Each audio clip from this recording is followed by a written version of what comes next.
Managers at the mic on MLB Network Radio, Sirius XM 89 and the Sirius XM app. Fantasy football players, learn winning strategies right now on Fantasy Sports Radio to help you draft a winning team on Channel 87 and on the Sirius XM app.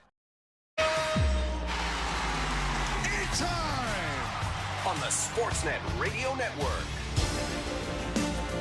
The weekend started well in New York, but the Blue Jays picked up a Game 1 win over the Yankees and couldn't carry momentum, eventually losing on both Saturday and Sunday, having now lost 4 of 5 as they get set to host the Orioles. Welcome, everybody, to the Sportsnet Radio Network.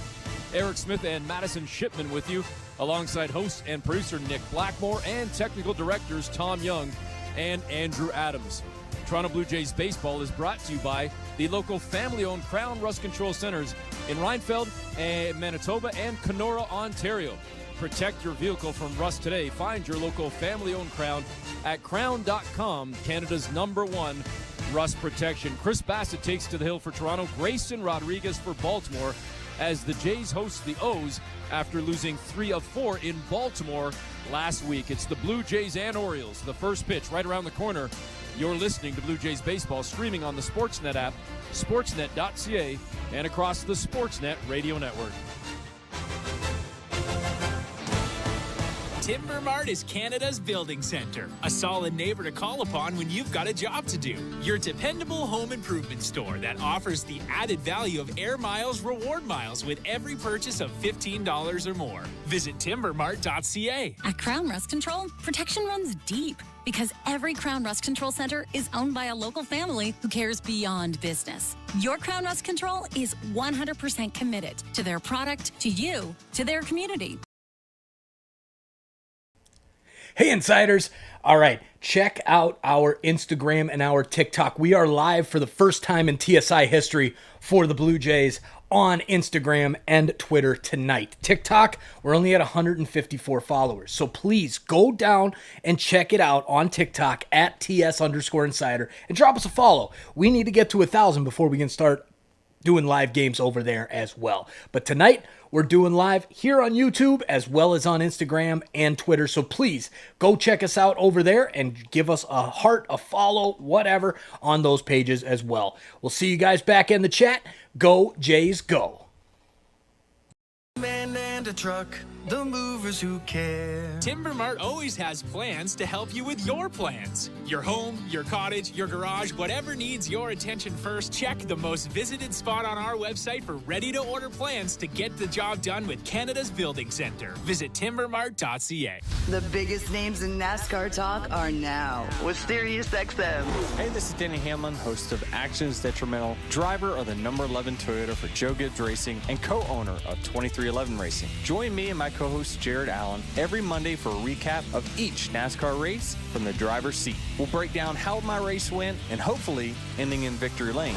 Hear Actions Detrimental plus every incredible podcast from Dirty Mo Media right now on the SiriusXM app. Ray Hudson here with an important announcement. You can listen to your favourite SiriusXM FC shows on the all-new SiriusXM app, now available for all subscribers. Network. He's been on a really, really good stretch, obviously, kind of the Vlad that we all have expected since he's 17, really. I think he's dangerous every pitch right now. Awesome that he got recognized for his performance, and, you know, he's hitting the ball hard all over the place. Home runs to right center, I think, are pretty telling. Even center field, the ball he hit in Baltimore to center was ridiculous, and he's still taking his walks, too. So it's pretty similar where you look up and his numbers are where they are, you know, not just this week, but really for an extended period of time. And that, of course, is the voice of Blue Jay manager John Schneider speaking about Vladimir Guerrero Jr., who has been swinging such a hot stick for the Blue Jays over the last couple of months, but certainly since the All-Star break, carrying in a 16-game hit streak into this evening's ball game. As we welcome you inside the broadcast booth, Eric Smith and Madison Shipman with you. And before I throw it over to Madison, we're going to take a quick look at the Bet365 standings. At Bet365, you can watch thousands of live games, build your own bet, and can even make a bet while the game's still being played. 19 plus, play responsibly, Ontario only. Baltimore and New York tied atop the American League East at 67 and 46 coming into action tonight. The Red Sox in third at 60 and 51. It's the Rays at 57 and 54.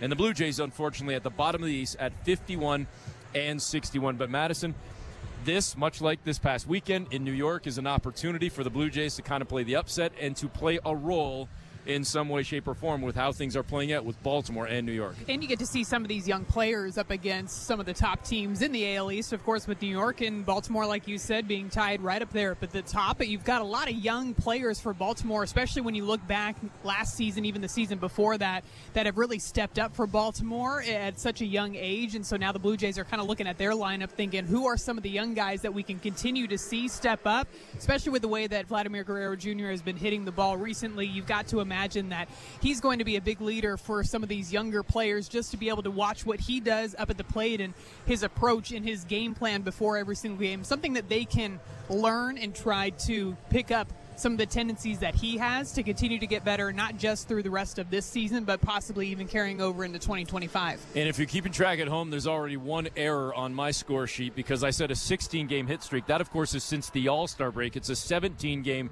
hit streak overall, extending to the one game before the break. So a 17-game streak for Vladdy coming into tonight. Let's give you the starting lineup for the Blue Jays with Guerrero batting in that usual 3 spot, but leading things off for Toronto is George Springer in right field.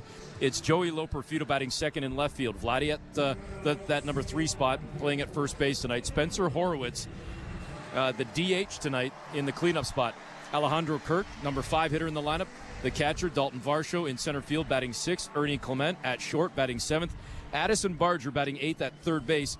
And Leo Jimenez, the second baseman tonight, batting 9th. As for the Baltimore Orioles, who are getting set to take to the plate in mere moments, Colton Cowser will lead things off in center field. Anthony Santander in right field, batting 2nd. Gunnar Henderson batting 3rd at short. Ryan O'Hearn, the left fielder, batting 4th. Adley Rutschman, the catcher, batting 5th. It's Ryan Mountcastle, the first baseman, batting 6th. Eloy Jimenez, the DH, the number 7 spot. Jackson Holliday batting 8th and at second base for Baltimore, and bringing up the bottom of the order, batting 9th, Ramon Urias, the third baseman. So that is the lineup that will face Chirs Bassitt, and certainly important for Bassitt to get off to a solid start, no pun intended, in this ballgame. And he's going to have to be really efficient against the left-handed batters as well. There's a lot of switch hitters in this lineup for the Baltimore Orioles between Adley Rutschman and Anthony Santander, but there's a lot of lefties stacked top to bottom as well. So I think that splitter is going to be a big pitch for him today to try to get something that's going to move away from those left-handed batters, because at the end of the day, you've got to do whatever you can to just try to keep Baltimore in the park. They are scoring runs at an electric rate as of late, even though they had a little bit of a slow downturn about a few weeks ago, but it seems like they're starting to come out of it. Their offense is starting to come back together. Anthony Santander has been on an absolute tear as of late. Adley Rutschman is coming back around as well. Gunnar Henderson has been solid all season long. Colton Cowser has really picked it up this past month. So he's going to have to be very efficient against the left-handed batters in this lineup. And there are a lot of them, as Madison talks about, with Cowser, and then the switch hitting Santander, Gunnar Henderson, Ryan O'Hearn, and then another switch hitter in Rutschman. The first 5 batters all will be coming from the left side, with Jackson Holliday, the lefty bat, a little bit further down in the lineup for the Orioles. We are pretty much set to go here as Bassitt is ready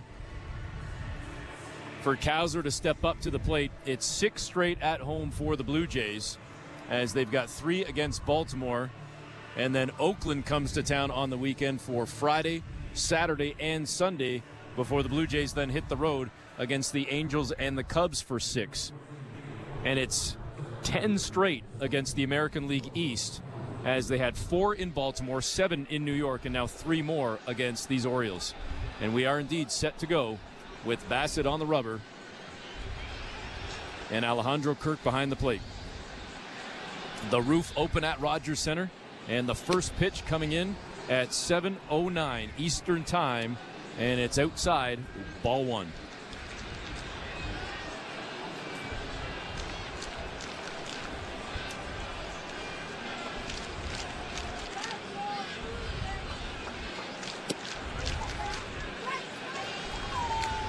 Second pitch in for a strike. The curveball is good. And it's now a 1-1 count. We are just getting word before the Blue Jays come up to the plate in the bottom of the inning. As this one is sent into left field, it's Schowell, but trying to charge in to make the grab, and it's going to be made on a beautiful catch by Joey Loperfido. I was about to say, and it's going to drop in, and I had to bite my tongue and eat my words as Loperfido makes an incredible catch to record the first out of the game. For as much as we've talked about the power that he's going to provide from the left side of the plate, and of course we do see that power, but I think that an underrated part of his game is his defense. He gets a great first step on this one. This is a slow-moving fly ball into shallow left field that, to your credit, Eric, I totally thought it was going to drop as well, but he came out of nowhere and made an incredible catch to start off that game. And when you're facing an offense like this, you're going to have to make some of those tough catches out there behind Chirs Bassitt. And it brings up to the plate the number 2 hitter, Anthony Santander, in right field. And the first pitch to Santander, no good, a little bit inside on a ball. I was saying just before that Loperfido catch that we just got word right as the game was starting that Grayson Rodriguez has been scratched. Albert Suarez will start for the Orioles tonight, so that is a big change for the Orioles. Yeah, it was interesting because it looked like Grayson Rodriguez was warming up over in that bullpen out in right field, but then right at the last minute you saw Albert Suarez out there getting loose. So we'll see what ends up coming of that. The 1-1 pitch coming. Santander takes it, and it's in there for a strike. The fastball at 94 and a 1-2 count.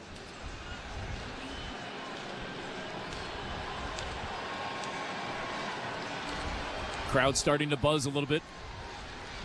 Looking for the strikeout here from Bassitt. The 1-2 pitch, and this one fouled off to our left, and it goes off the facing of the 400 level and bounces and ricochets back down into the 100 level. I think with all these lefties in the lineup, we're going to have our heads on a swivel up here in the broadcast booth, especially with the way that the Orioles like to get deep into counts. They seem to be a pitcher's nightmare by the amount of foul balls that they're able to take in any given at-bat. Well, you've got those shortstop hands, so I'm ready for you to make a grab. I'm going to throw myself under the bus again. I had one that made it up into the broadcast booth this year, and I did drop it. I did keep it in the booth, so I guess that maybe counts for something, but I did give myself an E6 since I didn't fully catch it cleanly in the booth, but maybe a chance for redemption today. You never know. But I understand Ben Shulman was like in the hallway and gone. He just really bailed on that one. He did warn me that was going to happen. The 2-2 pitch is fouled off, kind of a check swing, half swing there from Santander, and it dribbles down the third baseline foul. We'll do it again at 2-2. I have yet to have one come close to us, but folks, this doesn't play well on radio. Right behind us is our technical director, Tom Young, and he's got a little advertisement on the front of his desk, and there are multiple dents in the advertisement, this little plastic board on his desk. So that just is proof of the balls that have made their way up here. The 2-2 sent right back at Bassitt, but the Blue Jays had the bit of a shift on in the infield, and playing right behind the bag is the shortstop Clement to make the grab, throw to first, record the out, and there's 2 away. Before the game, we saw Ernie Clement taking a lot of ground balls over at that shortstop position, and he has such a quick release. By the time that ground ball makes its way into his glove, it feels like it's a split second between his glove and when he's able to get it into his hand.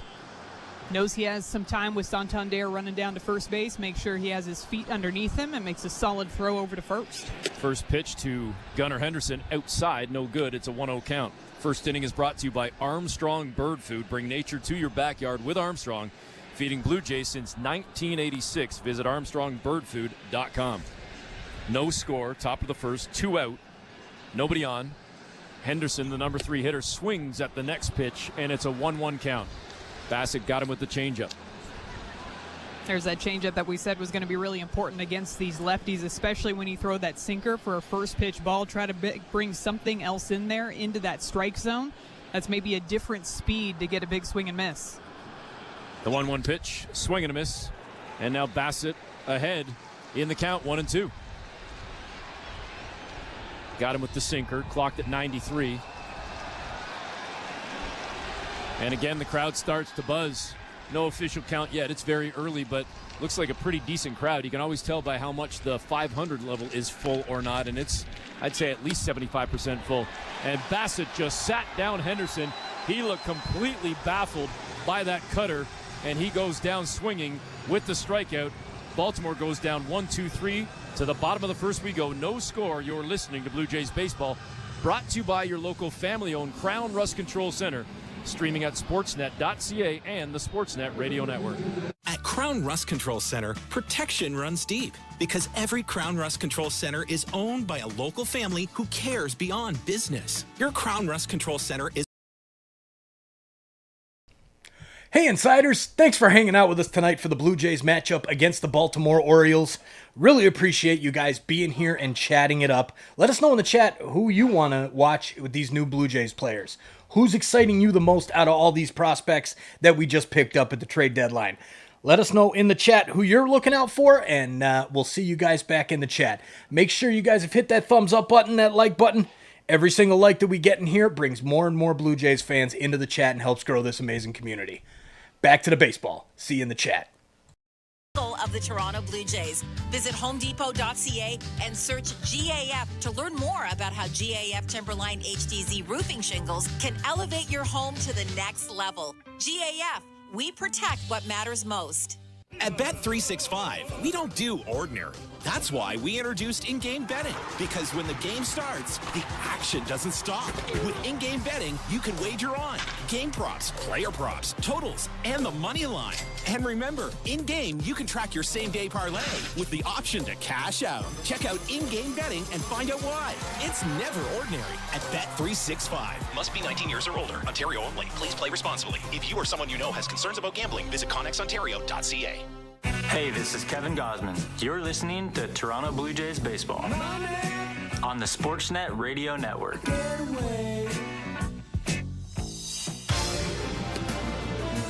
Welcome back to Rogers Center. Eric Smith and Madison Shipman with you from the Timbermart broadcast booth as we get set for the Blue Jay bats to come up for the first time.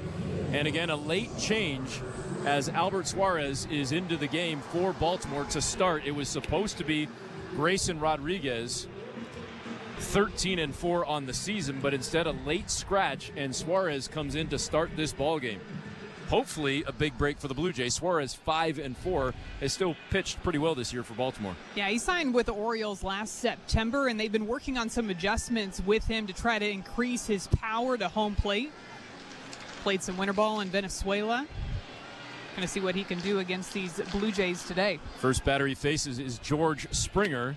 Springer, of course, out in right field, takes the first pitch. Thought it was a little bit inside, but it's called a strike. And Springer down 0-1. David Rackley at home, the home plate umpire. Here's the 0-1 delivery. And Springer swings at that one. Got a piece of that curveball, quickly down 0-2. First look at that curveball. He's only going to throw that pitch about 10% of the time. He really relies on that four-seam fastball. He'll throw that pitch about 52% of the time. Throws it right around 95 miles per hour. The windup, the delivery on the 0-2. It's down in the dirt outside 1-2. Missing with that curveball. Springer coming into the ball game. Again, playing out in right field today. Batting .226. 13 home runs, 14 runs batted in. And he just looked at the next pitch. It was down low. It's now 2-2. It'll be interesting to see if it takes Suarez some time to get loose out there on the mound, because we saw Grayson Rodriguez out there in that bullpen warming up. Not sure how much notice that Suarez had to go ahead and get ready to start this game. So maybe that's why we're seeing a heavy dose of curveballs in this at-bat. Well, he just sat down Springer as George goes down swinging. Got him with the cutter and one away here at the bottom of the first. That cutter speed's almost kind of in between what he's going to see from the curveball and the four-seam fastball. That cutter came in right around 84 miles per hour, and George was way out in front on that swing for strikeout number 1 for Suarez. One down as Joey Loperfido steps in. The left-handed batter out in left field tonight for the Blue Jays, and already with a highlight grab in the first inning. And he takes the first pitch. The four-seam fastball, no good. 1-0 count to Loperfido.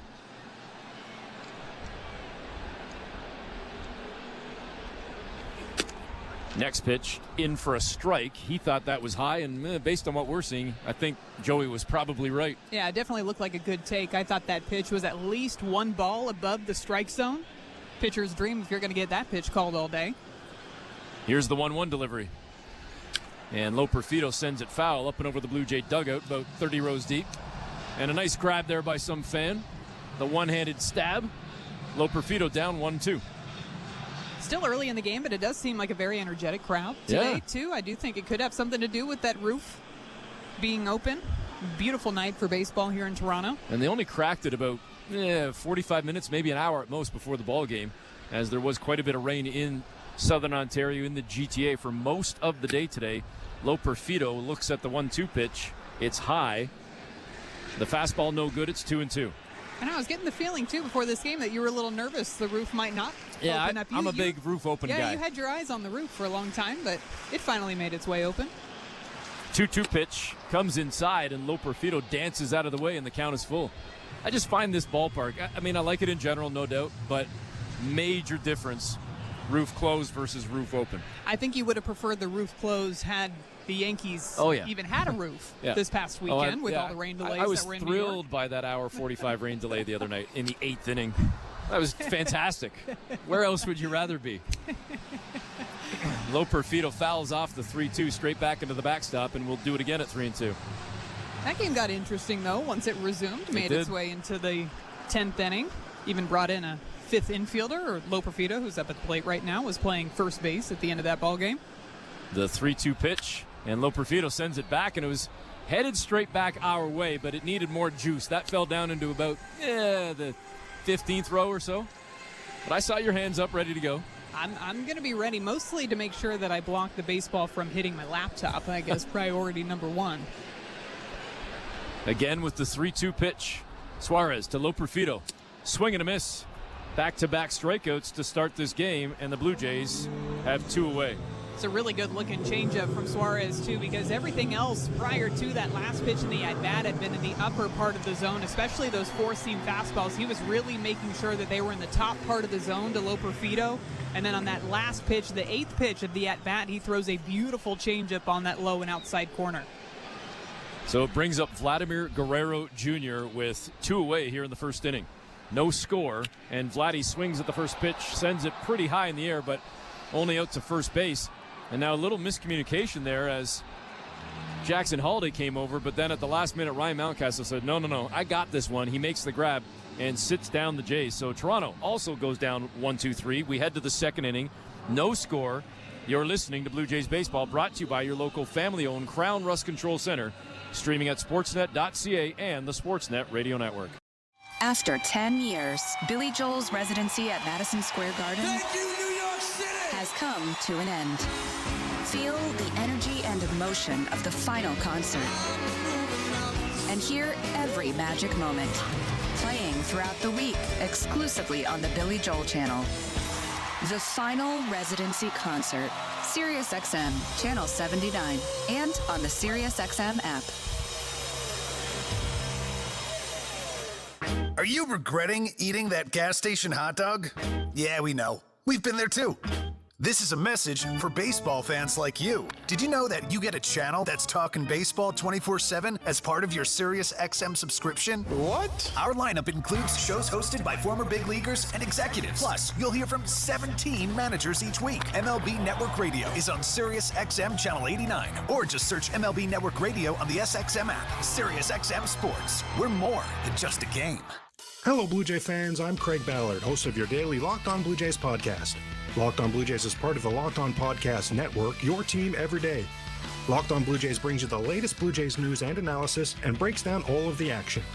Locked On Blue Jays is everything a Blue Jays fan could want, all in a 30-minute daily podcast. Download Locked On Blue Jays right now on the SXM app, available with all trials and popular plans, or wherever you get your podcasts. Search Locked On Blue Jays. In season or out of season, the #1 place for college sports is SiriusXM College Sports Radio, Channel 84. And the Sportsnet Radio Network. Second inning is presented by Bet365. At Bet365, you can bet live in-game on game props, totals, and the money line. Download the app and find out why it's never ordinary at Bet365. 19 plus, play responsibly, Ontario only. First batter of the second inning is Ryan O'Hearn. And the pitch from Bassitt, no good. Missed with the curveball, 1-0 count. Here's the 1-0 delivery from Bassitt. Now that one a little bit inside. It's 2-0. That was on the slider. O'Hearn batting .272. 12 home runs on the season. He's got some pop. And he takes that one inside and high. The cutter no good, and a quick 3-0 count. Really trying to establish that inside part of the plate to these lefties, too, with a variety of different pitches. Seen 3 different pitches so far in this at-bat. And now Bassitt back with a fastball that painted the outside edge, clocked at 92. Call it a sinker, actually, and it's 3-1. Yeah, go ahead and make that 4 different pitches in this at-bat. Curveball, slider, cutter, and then that sinker that you just mentioned that caught the outside corner. That sinker, of course, is going to be a very important pitch for Chirs Bassitt, no matter which game that he's starting, just to be able to establish something at the highest velocity that he's going to throw, 92, 93 miles per hour, and he'll throw that pitch on both sides of the plate. Bassitt back with the 3-1 pitch. And that one in there as well for a strike. The cutter, it's 3-2. I guarantee that Ryan O'Hearn thought that that was going to be another one of those sinkers, by the way that it started on the outside part of the plate. But that's where the efficiency of Chirs Bassitt comes into play. He decides to throw that cutter, so right at the last minute it breaks over the plate. And he tried to come back and paint the outside corner with the curveball. He thought it might have been there, but he nods his head and says, okay, all right, David Rackley, you didn't give it to me, but I know where I need to be. And he's trying to get in a feel for the strike zone early in this game, too, especially with that curveball because it has so much movement on it. Coming out of his hand, it almost goes up before it drops back down. Constantly communicating with Alejandro Kirk back behind the plate as well, just to try to see where he can spot some of those pitches to get the calls on the edge. And this brings up Adley Rutschman with a man on now after O'Hearn just walked moments ago. Another lefty bat, back-to-back lefties to start this second inning with Rutschman at the plate right now. O'Hearn now on first. Rutschman batting .265 with 17 homers on the season. And after the first pitch strike, the second pitch inside, missed with the changeup. It's 1-1. Rutschman hit a little bit of a rough stretch, too. There was a time where he was about 4 for 45, but he seems like he is coming out of that, starting to hit the ball extremely well. Consistently hard and having those quality at-bats that we're so used to seeing from him. And he just sent one to first, and making the stab was Vladdy, who rushes back to the bag to step on it and double off Ryan O'Hearn. And that seems to be a common theme for Adley Rutschman. When he's starting to find his stride up at the plate, he's hitting the ball hard right to people, and Vladimir Guerrero Jr. is perfectly placed for this line drive hit right back to him. He's playing in front of first base because O'Hearn's over at first. Reaches one step to his right, makes the catch, and then turns around and easily steps on first base for the double play. So now quickly 2 away as Ryan Mountcastle steps in, the first right-handed bat of the evening in this Baltimore lineup. And the first pitch from Bassitt is fouled off up and over the Orioles dugout on the first base side. 0-1 count. We're in the Timber Mart broadcast booth with no score in the top of the second inning. Orioles went down 1-2-3 in the first, as did the Blue Jays. And now Bassitt trying to do the same here in the second with Mountcastle. Bassitt has thrown 24 pitches thus far. And the 0-1 pitch to Mountcastle inside. Now 1-1. Got to keep an eye on the hot dog count tonight, too. It is, of course, Looney Dog night here. It's shot up another couple thousand since I looked over at the start of this inning. 32,149 hot dogs, and we're only in the top of the second inning. It's a lot of hot dogs. That means that a lot of people are eating the hot dogs before the game even starts, so you got to make sure you're well nourished. I'm going to give you till the end of the third. Then I want a number. And then okay. We'll maybe get Tom in on it, too. We'll have our own little bet, our own little pool on who gets closer to the hot dog total by the end of the night. The 1-2 pitch is way outside from Bassitt, missed with the sinker. It's now 2-2. I can already tell you right now I'm going to go north of 60,000, I think. All right. Yeah, I think I I'm like going that. big. It's aggressive, but I think you're right. It's a good crowd tonight. 2 down, 2-2 count. Outside and high to Mountcastle. It's now 3-2. Eloy Jimenez on deck. The DH for the Orioles tonight. But obviously Bassitt would love to end the inning right here. Here's the 3-2 pitch. Down Main Street, slapped out towards short. Picked up on 2 bounces from Clement. Quick throw over to first. And they're going to say that Mountcastle got there by about a half a step. It looked like Barger might cut that ball off and not allow it to get to Clement, but on that extra hop, Madison, is that what allowed the extra time for Mountcastle to get there? Yeah, by the way that Addison Barger was ranging to his left, I wonder if Ernie Clement actually called him off on that ground ball, because it was a really high hop off of the dirt, and it took a second for it to actually land back down on the dirt for Ernie Clement to even have a chance to make a play. Toronto is challenging. Safe call at first base. And we're getting a look of the slow-mo replay right now. It's real close. It looks like he's out. I definitely think that ball is in the back of Vladimir Guerrero Jr.'s glove. It definitely touches the glove before the foot touches the bag. I guess the question is there indisputable video evidence to overturn that call? But in my opinion, I think the crowd's opinion, I think there's enough evidence there to turn that one over. Well, for what it's worth, Mountcastle at first base. Well, there you go. There's the official word. It is out. Mountcastle at first base looked up at the Jumbotron and rolled his eyes and shrugged his shoulders. Oh, you got to be kidding me. So he is indeed out. So the Orioles go 1-2-3 in the second as well.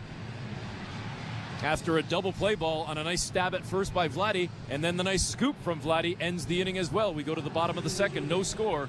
You're listening to Blue Jays Baseball, brought to you by your local family-owned Crown Rust Control Center. Streaming at sportsnet.ca and the Sportsnet Radio Network. At Crown Rust Control, protection runs deep because every Crown Rust Control Center is owned by a local family who cares beyond business. Your Crown Rust Control is 100% committed to their product, to you, to their community, which is your community. Protecting you and what matters to you is equally important as protecting your vehicle. Did you know your vehicle rusts faster in warm weather? Protect your vehicle today. For a special summer offer, find your local family-owned Crown Rust Control Center at crown.com. We're 2 men in a truck, the movers who care. You never know when cardiac arrest can happen.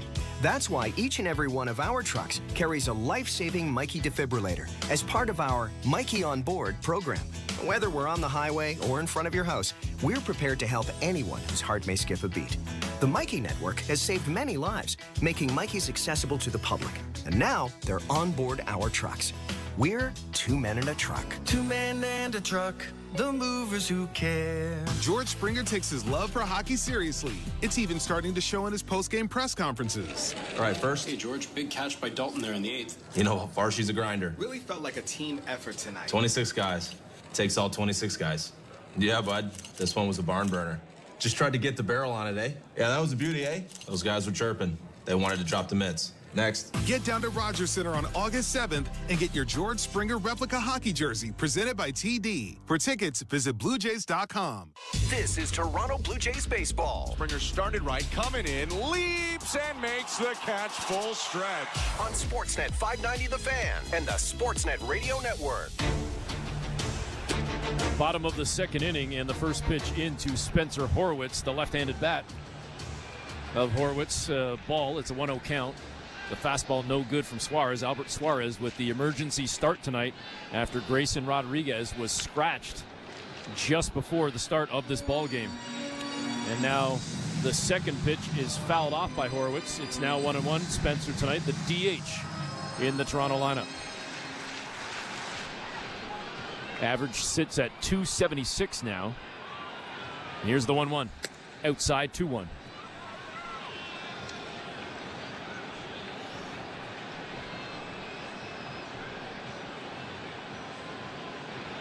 Suarez back on the rubber, stares in at Rutschman, gets the sign. Here's the pitch. And that one outside. It's now 3-1. It's just another example of Spencer Horwitz really making a pitcher work out there on the mound already into a good hitter's count, a 3-1 count against Suarez here to start off the second. Swing and a miss on the 3-1. And now the count is full as he wasn't able to catch up with that changeup. I got pretty fooled on that changeup. 86.7 miles per hour out of the hand of Suarez. That changeup's been a very efficient pitch for him through the first inning of this ball game.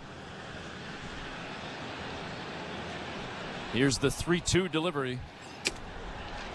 And just missing outside.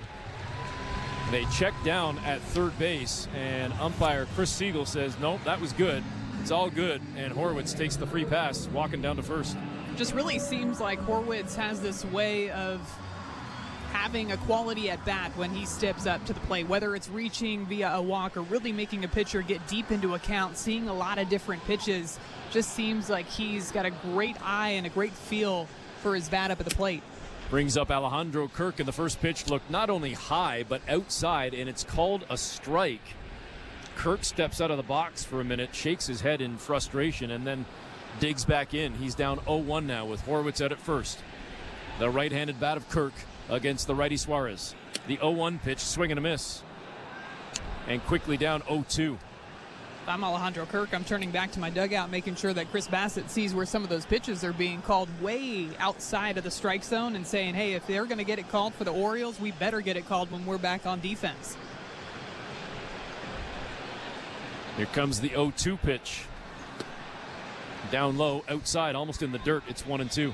It does really change things as a batter once you get to a 2-strike count, when you know that the strike zone has been a bit fluid already to start the ball game, because those are typically pitches that you might not even think about swinging at, but because it's already been called on you in the at-bat, there's a part of you that's thinking, I might have to take a chance and foul that pitch off just to make sure that I'm not leaving it in the umpire's hands. And now Suarez throws over to first, trying to keep Horwitz honest. Surprisingly, the crowd didn't boo. Nobody likes when you throw over to first. Maybe they know as well that Spencer might not be the greatest threat. We'll see. Hopefully he makes me eat my words. It's a 1-2 count to Kirk right now. Horwitz does have the lead at first. And now stepping off the rubber is Suarez. I think that's going to be a ball on Suarez. It looks like a timing violation. That's going to bring the count to 2-2. You take that if you're a Blue Jay fan. And that is indeed the case. So now 2-2 to Alejandro Kirk. Suarez looks again over the shoulder at first. Here's the pitch. And it's slapped down to third. Behind the bag to make the grab. Turning to throw to second to get one out is Urias. But then Holiday trying to get it to first. Can't get there in time as Kirk, to his credit, gets down that line and makes his way to first. So he'll be at first with one away. Ramon Urias, playing third base for Baltimore, had to run so far over towards that third base line that I thought that he was for sure going to just throw across the diamond to get the sure out over at first base with Kirk, but he felt that he still had time to get Horwitz, and I was surprised that Spencer was thrown out by as much as he was over at second base, just because of how far Urias had to run to get that ground ball. This brings up Dalton Varsho, the number 6 hitter in the Blue Jay lineup, of course batting from the left side, batting 199 coming into the game. And the first pitch no good. The fastball, a 1-0 count with Alejandro Kirk at first. No score, bottom of the second inning. Suarez with the pitch. Outside, 2-0 count. Sandy from Bracebridge, Ontario is a dedicated supporter of the Jays Gare Foundation and recently was the winner of the 50-50 jackpot, taking home nearly $200,000. What would you do if you won the Jays 50-50 jackpot? It is currently at over $115,000. You can get your tickets right now at bluejays.com/5050 from anywhere in Ontario or Nova Scotia. Another fastball no good and a quick 3-0 count to Dalton Varsho.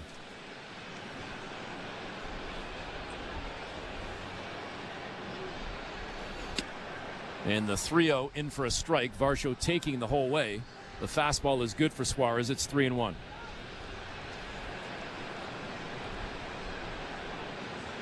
Beautiful night in downtown Toronto with, again, the roof peeled back and mostly blue skies, a little bit of cloud. Nice temperature. Great night for a ball game, as Varsho thought it was inside, but no, that one was kind of right over the middle of the plate. He's shaking his head, but that was a nice pitch. It's 3-2. I'm wondering, with the way that Dalton Varsho took that pitch, if maybe he was thinking he was going to see another one of those changeups, because typically fastballs low in the zone is exactly where Dalton Varsho wants to swing the bat. And he swings and misses at the 3-2, so after getting ahead 3-0, Varsho sits down. It's the third strikeout of the night for Suarez, and it brings up Ernie Clement with 1 on and 2 down. Suarez stayed with the heat after throwing a changeup for a ball the second pitch of the at-bat. He ended up throwing 4 straight four-seam fastballs, that last one located up in the zone, and Varsho's swinging well underneath that pitch. First pitch swinging, Clement sends it down the first base line into foul territory, and he's down in the count 0-1. I was just thinking I better stop talking before Ernie Clement sees his first pitch, because he typically swings first pitch a little over 42% of the time when he steps up to the plate. And it's certainly been working of late, the average up to 272. Swing and a miss on the second pitch, though, and he's now down 0-2. I do feel like he's adjusted, too, because at the beginning of the season, everybody kind of caught on to the fact that he was aggressive on fastballs early in the count, and so he's adjusted to what he's seeing from pitchers, too, but going after some breaking balls early in the count as well. The 0-2 pitch, and he sends this down the line on third base into foul territory. A couple of hops, bounces into the netting, picked up by the ball boy down there, who's going to hand it off to a fan and a souvenir early in this game, and Clement digs in, down 0-2. Suarez looks over at first. Kirk is there. Here's the pitch. And it's down low, a little bit outside, and a 1-2 count.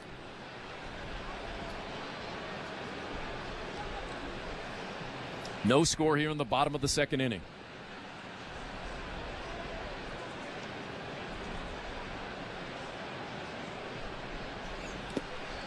And that one down in the dirt. It actually hopped in front of the plate. Clement did a nice job of holding off on that one. And the count is now even at 2-2. After seeing 4 straight cutters, Suarez tried to throw that curveball in there, just threw it straight down into the dirt. A nice block back behind the plate by Rutschman. Here's the 2-2 pitch. And this one is sent into left field on a base hit. And Alejandro Kirk up to second. The Blue Jays will try to keep things rolling here with 2 away in the second inning. That swing right there by Ernie Clement is a great example of the adjustability that he has in his swing. Yes, he's going to be aggressive on fastballs, and yes, he likes to pull the ball to the left side, but he's also done a really good job of recognizing pitches, recognizing spin out of the hand. And he saw this one was a curveball. He was out in front on his front foot just a little bit, but he kept his hands back high enough to give himself a chance to still be able to drive that ball out into left field. Brings up Addison Barger. And the first pitch to Barger, no good with the changeup, a 1-0 count.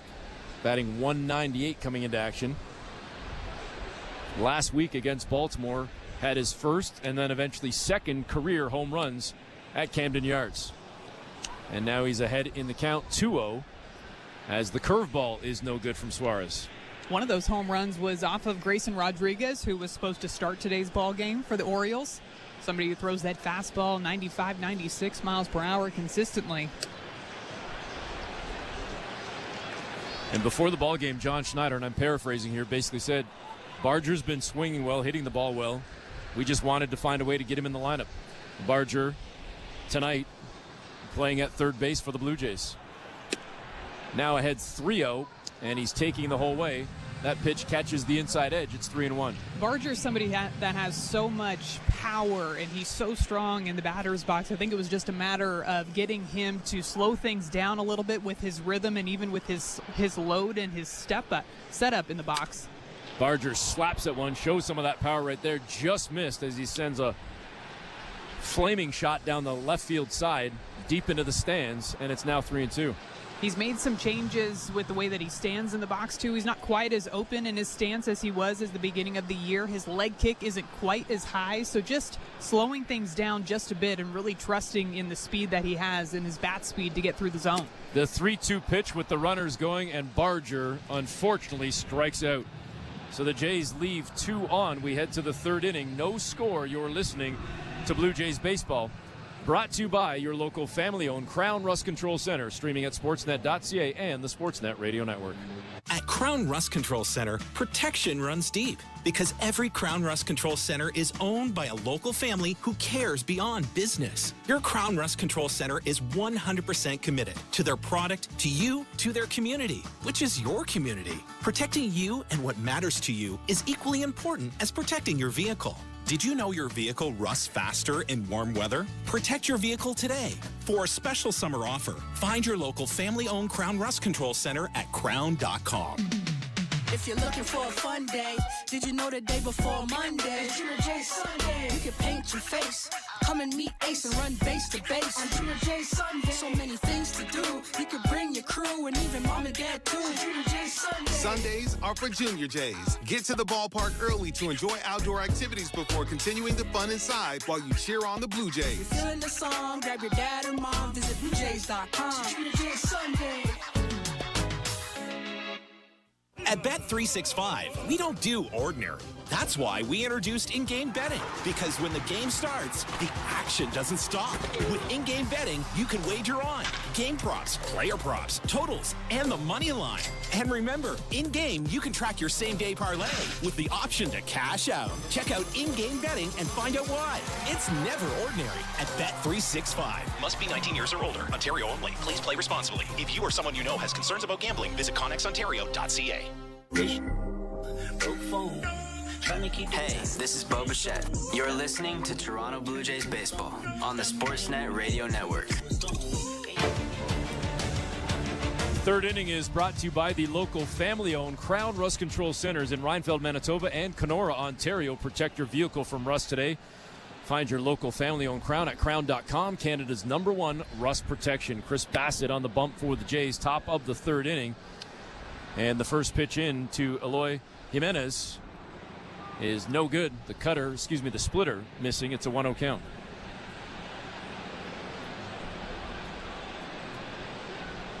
The 1-0 delivery catches the inside edge.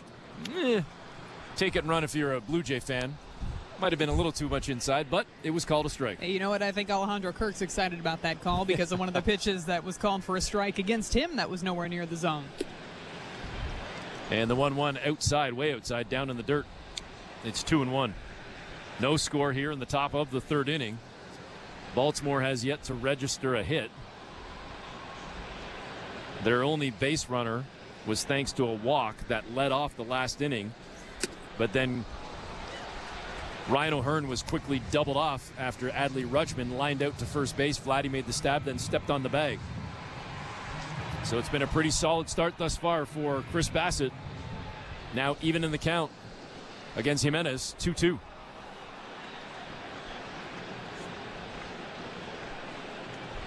The leg kick and the delivery. And that one is in for a strike. A delayed call there from home plate umpire David Rackley. And he rings up Jimenez. The strikeout for Bassitt is his second of the ball game, and there's one away. By the way that Jimenez was standing in the box and the way that he was taking some of those sinkers, that's the product of Chirs Bassitt throwing as many curveballs and changeups and sliders as he has so far through the first 2 innings of this ball game. He's got these batters thinking about those slow breaking balls, and then he gets the fastball by him. And the young phenom Jackson Holliday steps in, slaps at the first pitch, sends it foul. Down on the third base side into the second deck. Down in the count, 0-1. And we saw his first career home run in a grand fashion with the grand slam last week against the Blue Jays. Swings at the second pitch, fouls one off, and it's going to land almost in the same spot. A little bit more of a loop on that one, and he's down 0-2. That grand slam he hit went a long way out to right field. Had to feel good and know that that's a memory that he's going to cherish for the rest of his career. Blue Jays maybe not as much. And he just struck out. He bit hard on the curveball. Beautiful pitch from Bassitt. Back-to-back strikeouts. There's 2 away here in the third. You can tell by the way that Chirs Bassitt is working in this game too. He is working very quickly in between pitches, that he likes his pitch sequencing that he's been throwing so far. And this is kind of the opposite of what we were just talking about, how you're throwing a lot of those curveballs and then you throw in the fastball. Well, he did the exact opposite to Jackson Holliday there. Ended up starting him off with a couple of fastballs and then finished him off with the curveball. And first pitch swinging is Ramon Urias, and he sends one deep into center field, and tracking it is the left fielder Joey Loperfido, who makes the grab as he's running onto the track and sits down the Orioles 1-2-3. We head to the bottom of the third. no score. You're listening to Blue Jays Baseball, brought to you by your local family-owned Crown Rust Control Center, streaming at sportsnet.ca and the Sportsnet Radio Network. The biggest names in NASCAR talk are now with SiriusXM. Hey, this is Denny Hamlin, host of Actions Detrimental, driver of the number 11 Toyota for Joe Gibbs Racing, and co-owner of 2311 Racing. Join me and my co-host Jared Allen every Monday for a recap of each NASCAR race from the driver's seat. We'll break down how my race went and hopefully ending in victory lane. Hear Actions Detrimental, plus every incredible podcast from Dirty Mo Media, right now on the SiriusXM app. While you're listening to this game on SiriusXM, we're talking about the latest odds and prop bets for this and every game on Sports Grid Radio. The under's minus 125. Heavy juice to the under. Every home run hit and every strikeout thrown can change the line. I can't for the life of me figure out how you can favor a team that never wins, ever. If you're looking for sports talk centered around the latest odds and prop bets for games, races, tournaments, or any sporting event, Sports Grid Radio, SiriusXM, Channel 159.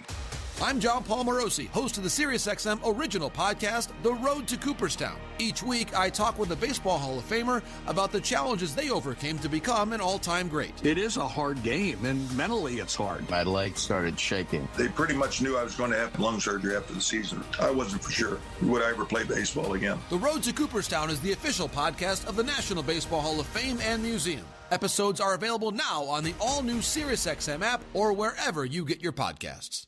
24/7, 365 coverage of all things NASCAR. All things NASCAR happens exclusively on SiriusXM NASCAR Radio, Channel 90. Sportsnet Radio Network. Bottom of the third inning, Eric Smith and Madison Shipman with you. Welcome to the Timber Mart broadcast booth. When it comes to home improvements, Timber Mart has the expert advice and the right products at the right price so you don't find yourself out in left field on your next DIY project. Game on, home team. Timber Mart is Canada's building center. First pitch to Leo Jimenez. It's a strike. The fastball is good. Clocked at 94, 0-1 count. And Jimenez swings at the second pitch, sends it down the left field line, and hooks foul just into the stands there. Really like that swing by Jimenez, because when he took that four-seam fastball pretty much down the middle for strike one, I'm thinking, okay, maybe he's looking for something slow, looking for one of those breaking balls, and he got one. He was just a split second out in front on that swing. And now the 0-2 pitch down in the dirt, missing with the curveball with Suarez. It's now 1-2. His swing's pretty fun to watch, too, because of the way that he keeps his hands inside the baseball for what seems like incredibly long as he's going through his swing. Jimenez doesn't offer at the 1-2 pitch, and Suarez misses with that fastball a little bit high. It's 2-2. And I think, too, with the way that he keeps his hands inside the ball, it allows him to make swing decisions a little bit later, just like we saw on him hold up on that fastball there. And now the 2-2 pitch is sent pretty high in the air, but not very deep. Out to right field, camping underneath it is Anthony Santander to make the grab, and there's one away. Joe Siddle and I were talking before the ball game about Leo Jimenez and about how maybe his stats don't necessarily show the quality of the at-bats that we believe that we've seen from him so far. And even there, he gets a pitch that he can hit, maybe doesn't quite square it up on the barrel, but the swing decisions and having the composure that he has, I definitely think that's something that he can build upon through the rest of this year. And now George Springer, first pitch swinging, sends it right back to the mound, but it didn't make its way up the middle as it was cut off at short by Henderson. Gunnar Henderson throws over to first to get Springer, and there's now 2 away. All right, we're almost at the end of this third inning. Attendance and hot dogs.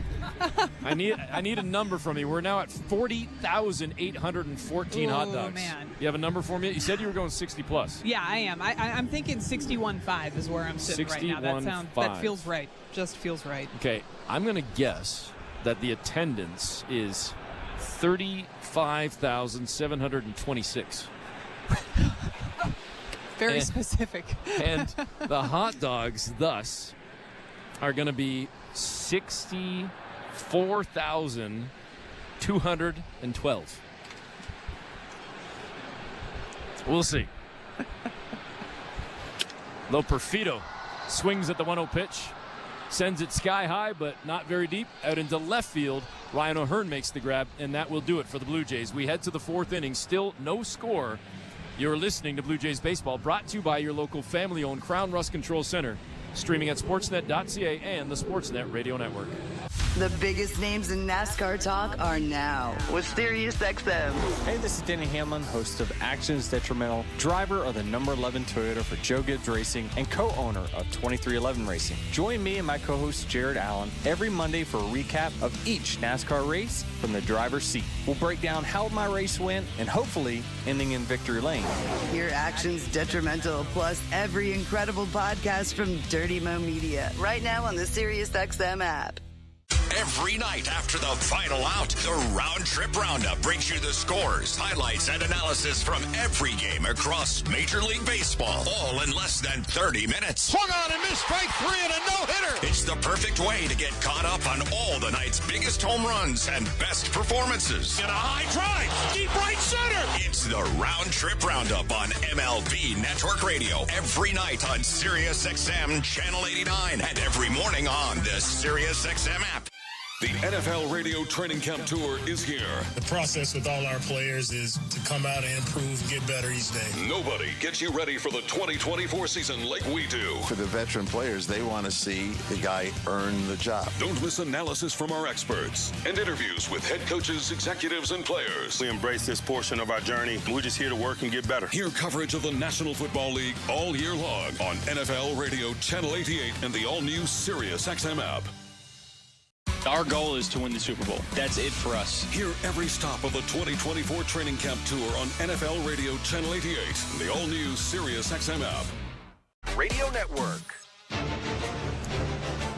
Fourth inning is presented by Bet365. Download the Bet365 app for today's baseball odds and find out why it's never ordinary at Bet365. 19+. Play responsibly. Ontario only.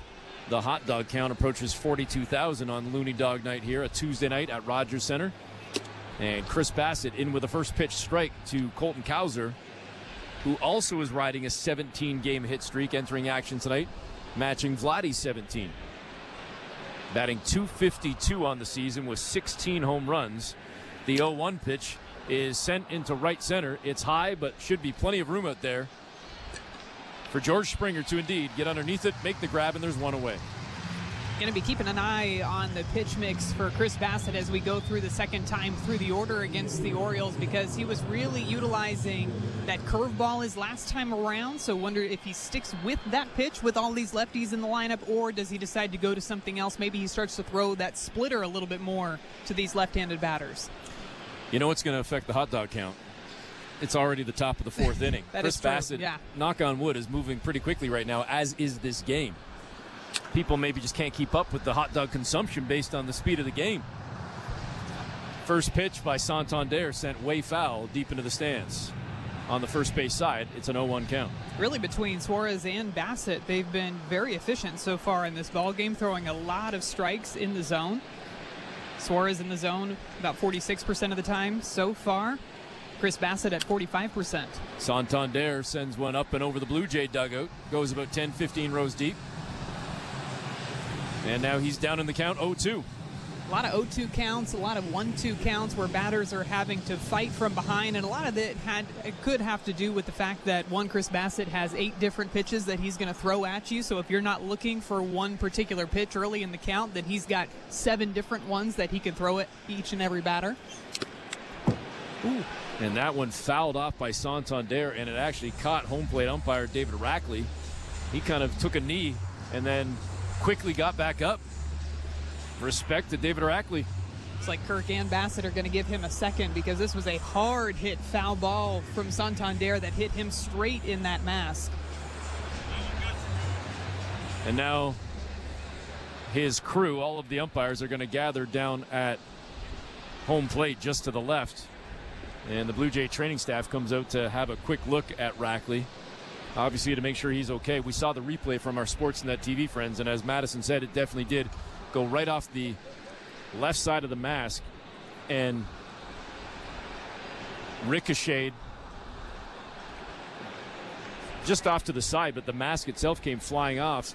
And give Alejandro Kirk credit as well. He reached back and actually grabbed Rackley before he fell down, and Rackley just kind of, again, got right back up like he was ready to rock. And typically you might see it ricochet off of the catcher after it hits off of the bat, but that one went straight from Santander's bat into his mask back behind the plate. So he looks like he is back in there, ready to see another pitch, showing some toughness back behind the plate. And no new mask. It's not dented or altered in any way, so he's just staying with that same face mask, and we're ready to rock here. 0-2 count. Bassitt outside.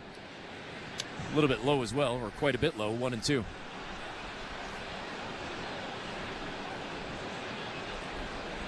One down here in the top of the fourth inning with no score. Bassitt looks in at Kirk. Here's the pitch. And Santander rips one way foul into the second row of the second deck. And we'll do it again at 1-2. Another one of those fastballs that's actually off of the plate. It was that cutter that he's been throwing on the outside part of the plate to these left-handed batters. But Santander didn't want to take any chances. He goes after that pitch and fouls it off down the left side. And the 1-2 pitch is sent into center field. Camping underneath it to make the grab is Dalton Varsho. There's two away.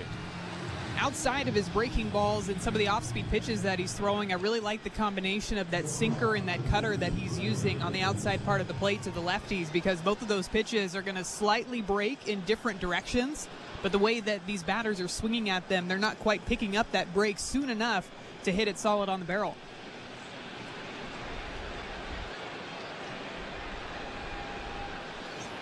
Gunnar Henderson steps in for his second at-bat of the ball game, and the first pitch a strike. The sinker clocked at 91, 0-1 count to Henderson with 29 runs batted in, 29 home runs and 69 runs batted in. And he fouls this one off down the first base side, and he is quickly down 0-2.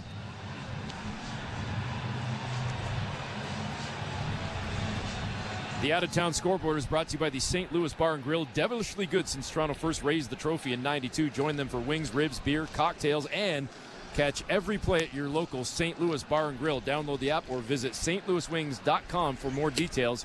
Always devilishly good. Gunnar Henderson strikes out, and on that out-of-town scoreboard, I'll give you one quick update. That's Washington leading San Francisco 6-4, bottom of the third. Cincinnati, who we'll see in Toronto in a couple of weeks, leading Miami 6-0. We'll update you on some of the other American League East scores, maybe next inning. No scores. We go to the bottom of the fourth. You're listening to Blue Jays Baseball, brought to you by your local family-owned Crown Rust Control Center, streaming at sportsnet.ca and the Sportsnet Radio Network. At Crown Rust Control, protection runs deep because every Crown Rust Control Center is owned by a local family who cares beyond business. Your Crown Rust Control is 100% committed to their product, to you, to their community, which is your community. Protecting you and what matters to you is equally important as protecting your vehicle. Did you know your vehicle rusts faster in warm weather? Protect your vehicle today. For a special summer offer, find your local family-owned Crown Rust Control Center at crown.com. Hi. Cheers, Insiders. Thanks for hanging out with us. It's almost time for our next Sick Kids Hospital in Toronto campaign here on Toronto Sports Insider. Even the dogs are excited upstairs. August 12th is the start of our next campaign. We did awesome things as a community back in the hockey playoffs for the Leafs. Let's do it again. Obviously, once it starts, I will post the link in the chat, but your help is greatly appreciated. Let's change the world, one insider at a time. Thanks, TSI community. We'll see you back in the chat. The action doesn't stop. With in-game betting, you can wager on game props, player props, totals, and the money line. And remember, in-game, you can track your same-day parlay with the option to cash out. Check out in-game betting and find out why. It's never ordinary at Bet365. Must be 19 years or older. Ontario only. Please play responsibly. If you or someone you know has concerns about gambling, visit connexontario.ca. This is Toronto Blue Jays baseball. Swing and a miss, strike three. Middle in fastball, but he puts it by Cruz. 2 down. On Sportsnet 590 The Fan and the Sportsnet Radio Network. Welcome back to Rogers Center. We get set to start this bottom of the fourth inning, and Vladimir Guerrero Jr. steps in and actually shows bunt for a second, pulls back, and charging in from third base was Ramon Arias, who's way back, almost on the turf. as is Gunnar Henderson. In fact, out at second base, Jackson Holliday almost on the grass as well. The fake grass, of course. And now Vladdy, quickly down 0-2 as he swings at the fastball, fouls it off, up and over the backstop. Not surprised either that after Vladdy showed bunt on the first pitch that the infielders didn't even budge on the next pitch. They're not going to move in because if Vladdy wants to lay down a bunt, I'm sure they will take that with the way that he's been swinging the bat recently. And now the 0-2 pitch, too high from Suarez. It's 1-2. I'm playing the infield, especially the left side of the infield with Vladdy up and he shows bunt. I'm thinking, you go ahead. You lay down that bunt because at least I know that it's staying in the ballpark. Here's the 1-2 pitch. Inside, no good. Guerrero takes that one. The fastball at 95. It's 2-2.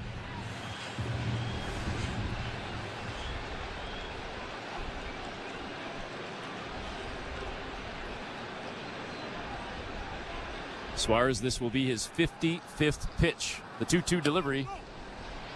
And it's outside. 3-2. Kind of delayed my call because I wasn't sure there with David Rackley.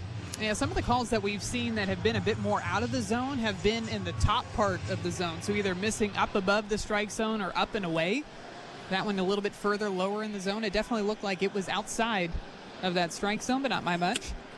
And Vladdy gets the free pass. That one too far inside, a little bit high as well. The fastball at 96, no good, and Vladdy on to start this fourth inning. It's a really good take up and inside. You can clearly tell that Suarez is trying to bait Vladdy to swing at something that's going to get him jammed up. But the discipline on that inside part of the plate, go ahead and pass that bat along, reach base safely to try to get something going here in the bottom of the fourth. Brings up Spencer Horwitz, the left-handed bat of Spencer. Again, the DH tonight, and the first pitch to him is down low, a little bit inside. The changeup no good, a 1-0 count. And you always have to think about Vladdy and the potential for taking off. Heck, in New York, we saw him try and take third base in one of those ball games. Horwitz slaps it down to first. Stepping on the bag to make the out was Mountcastle, and then Vladdy stopped for a moment. Thought about getting himself in a little bit of a pickle and a rundown, but instead ultimately just stops, allows himself to be tagged, and there's now 2 away. Smart play by Mountcastle, too, because he was already playing so close to first base. Go ahead and get that sure out.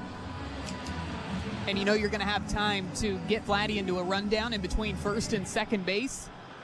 Vladdy thought about getting into that rundown and then just decided to say, I'm going to be out, and walked back towards the dugout.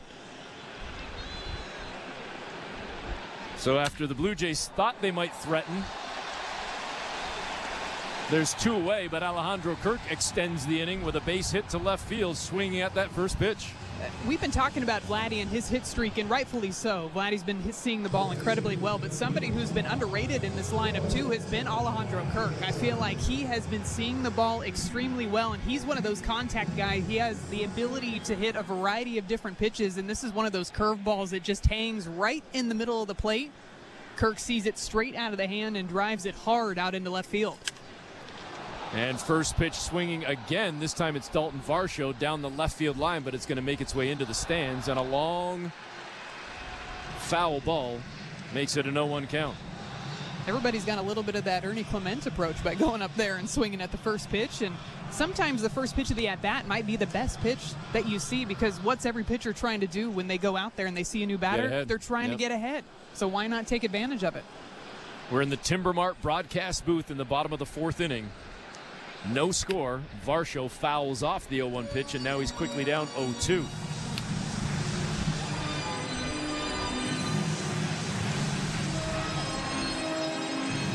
The hot dog count sits at over 46,000 now here in the bottom of the fourth inning. A game that's moving along pretty quickly right now. We are just a minute shy of being 1 hour in, and we're already in the bottom of the fourth inning. The 0-2 pitch is sent up foul to our left, and it goes off the facing of the 200 level, bounces back down into those Gucci seats just above the Blue Jay dugout, and it stays at 0-2. Is that the official name That's for what this? Okay. See, in basketball, I call it Gucci Row, those floor seats. So these are, you know, I guess if you're in row 10, maybe it's, well, no, actually, I don't know if I want to knock Prada. Varsho Sends one on a ride to left center, but making the grab just before the track is the left fielder Ryan O'Hearn to record the out and sit down the Blue Jays. Still no score. We head to the 5th inning. You're listening to Blue Jays Baseball, brought to you by your local family-owned Crown Rust Control Center, streaming at sportsnet.ca and the Sportsnet Radio Network. Hey everybody, it's Conan O'Brien, and guess what? I've got my own channel, Conan O'Brien Radio, here on SiriusXM. Tune in to channel 104 for exclusive interviews with your favorite celebrities, hilarious moments from all my TV shows, showcasing some of the most absurd and hilarious moments from my decades on television, and episodes from Conan O'Brien Needs a Friend podcast and Andy Richter's weekly call-in show. Don't miss out. Conan O'Brien Radio, channel 104, or anytime on the SiriusXM app. When you want to hear the biggest names in the SEC, you tune in to Channel 374. Texas quarterback Quinn Ewers. I knew something had to change because that was not the season that I wanted to have. Too many ups and downs. I wanted to be more of a consistent player. Got started with cutting off the mullet, being straight business. You know, they talk about party in the back, business in the front, whatever it is. So it was time to just be strictly business. Eliminate all the party. Yeah. Right. Strictly business. And, you know, that was step one for me. Catch the show every weekday from 8 to 11 a.m. Eastern.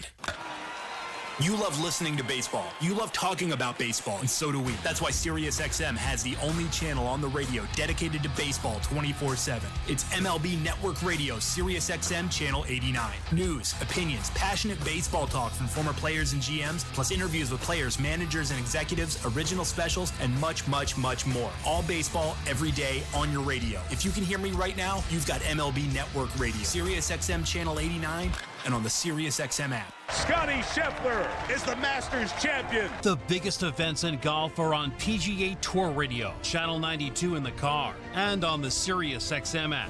No stone.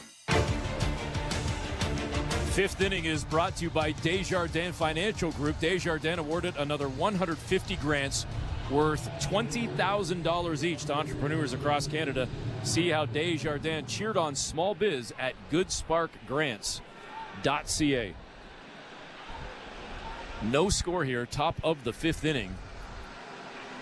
Chirs Bassitt has been pitching well for the Blue Jays, and he will try to keep things rolling right here as he deals with Ryan O'Hearn, the only player in the Baltimore lineup thus far to get on base. He walked in his last at-bat, but was quickly double off. And now the count even. First pitch was a strike, second one back. The curveball no good. Again, the 1-1 count.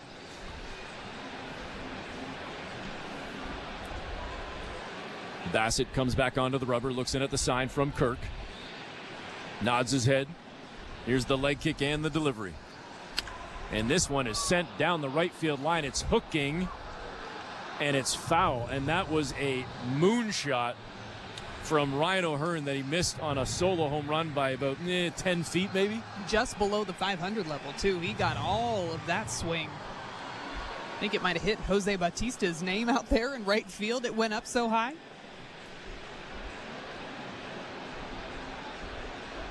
But it's a long foul ball, and now he's down in the count 1-2. Bassitt to O'Hearn. Tried to come back with that curveball, missed way outside, clocked at 69. It's 2-2. The out-of-town scoreboard brought to you by the St. Louis Bar and Grill. I was going to mention earlier the Yankee score, but there won't be one as their game at home against the Angels was postponed due to rain. As Bassitt just struck out O'Hearn, caught him looking with that nasty sinker, and there's one away here in the 5th. Just to finish off that thought in New York, that game will be played tomorrow as part of a doubleheader. So with a victory tonight, or a loss for that matter, we'll see somebody take over sole possession of first place in the American League East. If Baltimore loses, it'll be the Yankees by a half game. If Baltimore wins, it'll be Baltimore by a half game.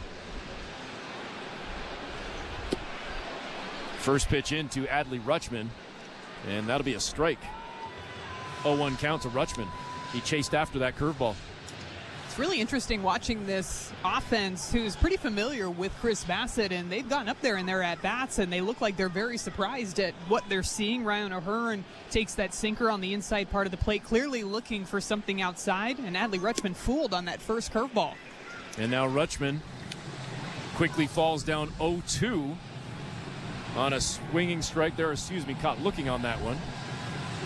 It can be an uncomfortable feeling, too, for a batter when you feel like you're one step or one pitch behind what the pitcher is thinking, especially when it's somebody like Bassitt who you know is analyzing each and every pitch that he's throwing in there. And after that sinker on the 0-2, Bassitt comes back with the changeup, missed outside. It's now 1-2. And I was just thinking, too, with his misses as well, they haven't been significantly outside of the zone. That might have been one of the few ones that we've seen miss by a lot. One of those non-competitive pitches where Adley Rutschman, even out of the hand, he knows that one's going to be a ball. Swing and a miss. Bassitt sits down Rutschman, and he is dealing right now. Back-to-back strikeouts here in this 5th inning.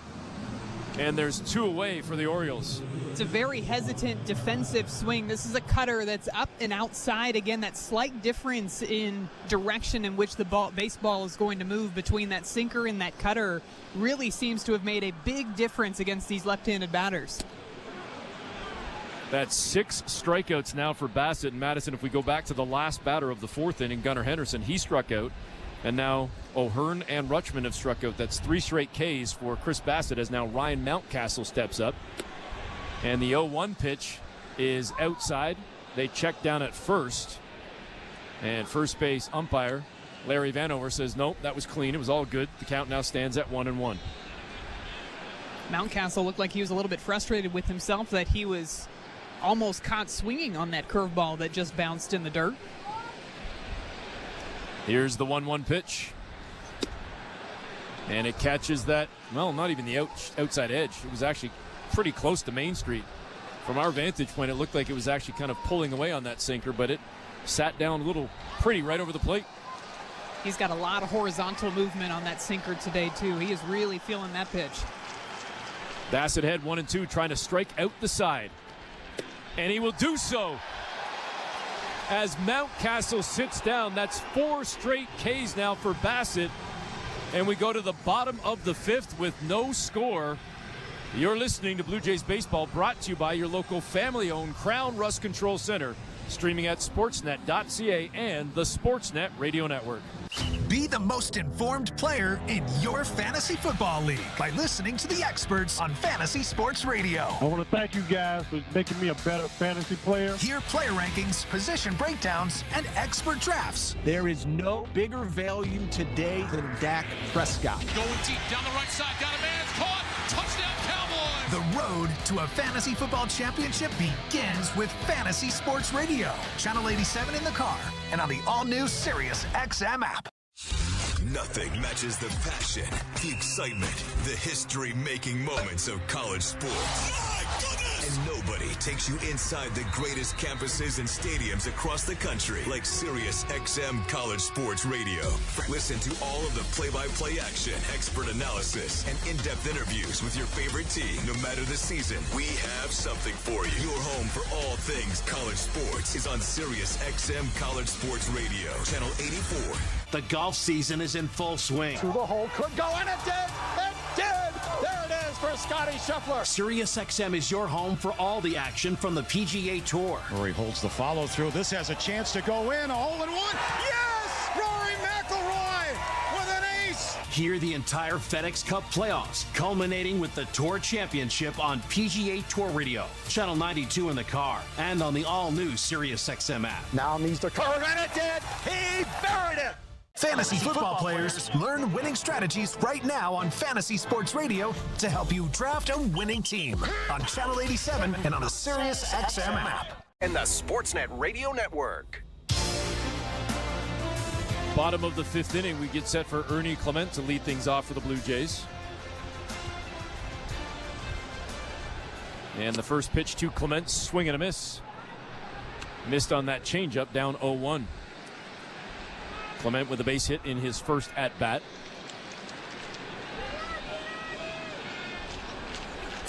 And the second pitch is outside. It's 1-1.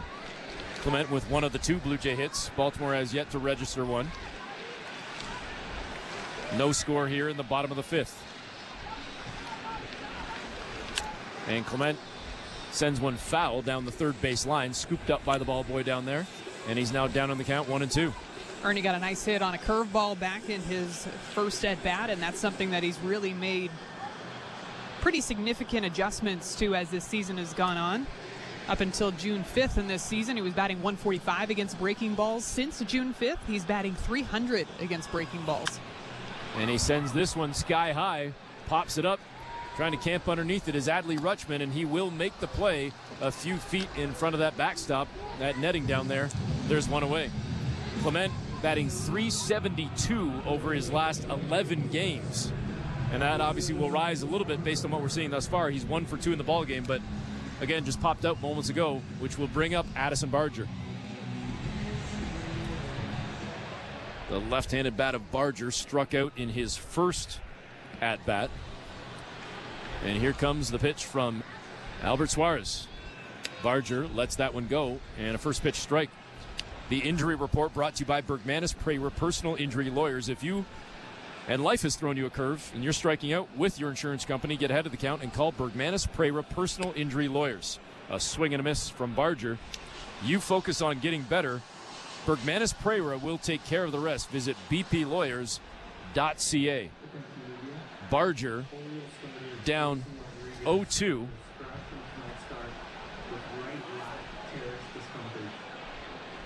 And I'll give you more on the injury report in a moment. Here's the 0-2 pitch. Swing and a miss. Barger sits down for the second time in this game. Tried to go after that fastball that was nowhere near the strike zone. Suarez just climbing that ladder, getting Barger to chase and swing and miss on that fastball up. Before the ballgame, John Schneider was asked about Bo Bichette and if there's enough games to maybe get him back into some big league games before the end of the year out with that calf issue, and John Schneider said, quote, "There should be." Also, maybe of note, this isn't injury related, but it's roster related. Joey Votto, who homered at AAA on Sunday with the Buffalo Bisons, Schneider did say that the Jays are open to promoting him at some point. When, we don't know. And also, maybe some folks might want to know, Jake Bloss joins AAA Buffalo and is slated to start on Saturday. So again, that is the Bergmanis Prayer Personal Injury Lawyers injury report, but also the roster report, as now Leo Jimenez is down 0-2 in the count as he just slapped at the second pitch foul, sends it into the backstop, missed that four-seamer, and again 0-2. Suarez with the pitch, and that will do it. Another strikeout for Suarez, and both pitchers are dealing right now. No score through 5. We head to the 6th. You're listening to Blue Jays Baseball, brought to you by your local family-owned Crown Rust Control Center, streaming at sportsnet.ca and the Sportsnet Radio Network. At Crown Rust Control Center, protection runs deep because every Crown Rust Control Center is owned by a local family who cares beyond business. Your Crown Rust Control Center is 100% committed to their product, to you, to their community, which is your community. Protecting you and what matters to you is equally important as protecting your vehicle. Did you know your vehicle rusts faster in warm weather? Protect your vehicle today. For a special summer offer, find your local family-owned Crown Rust Control Center at crown.com. We're 2menintruck.ca. We've got lots of men and lots of trucks, so get ready to be moved. Think 2menintruck.ca. So when you gotta move, all moving day. Think 2menintruck.ca. Cause all of us movers are not the same. So that's our company name, 2menintruck.ca. We're lots of men with lots of trucks, so give us a call today. Ready, set, renew. We've made license plate renewal a whole lot easier and more convenient. Most license plates with valid insurance and no outstanding fines or tolls will automatically renew around your birthday for free. Better yet, we're taking care of the paperwork. It's one more way we're making life more convenient. Learn more at ontario.ca/auto-renew. Paid for by the Government of Ontario. This is Toronto Blue Jays baseball. It's an RBI single, Addison Barger.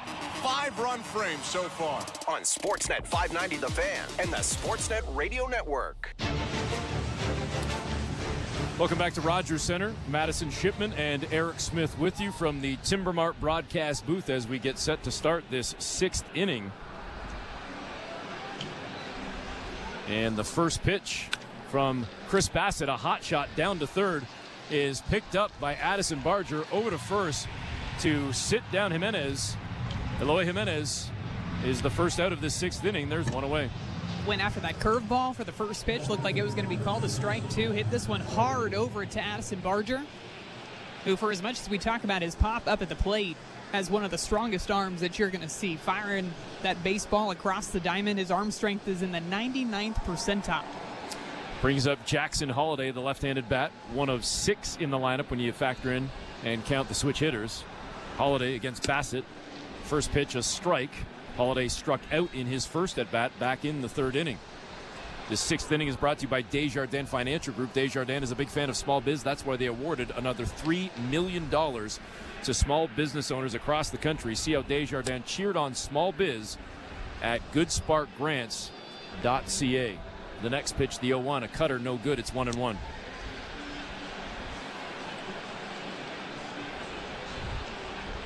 Bassitt has thrown 65 pitches now into this 6th inning. Here's the windup from Bassitt, the delivery. And Jackson Holliday sends it to right field. He gives it a pretty good ride, and it's going to go up and over the wall. The first hit of the game for the Orioles is a solo home run from the young phenom Jackson Holliday, and it's also the first run of the game for either team. Baltimore leads 1-0. Jackson Holliday's 3rd home run of the season, his 2nd home run that he's hit against the Blue Jays, and Chirs Bassitt tried to throw him that sinker on the inside part of the plate. The 3rd pitch that he saw in this at-bat, he saw a sinker to start off the at-bat, and actually, that was a cutter on the inside part of the plate that he was all over. Turned on that pitch and drove it a long way out to right field. And we are getting word, just to let folks know, that Grayson Rodriguez, who did not start this ball game for Baltimore, a late scratch, is out for right lat discomfort. But in his place, Albert Suarez has pitched very well. He's throwing a 2-hit shutout as of right now, with his team now leading 1-0 here in the top of the 6th. Following the Jackson Holliday solo shot, Chirs Bassitt gets ahead in the count on Ramon Urias, 1-2. So far, been a really good game for both of these pitchers. Just how efficiently they've been getting batters out, getting ahead of batters too, is really what's made the difference so far. Just that one mistake in this ball game for Chirs Bassitt. The 1-2 pitch sent right back at Bassitt.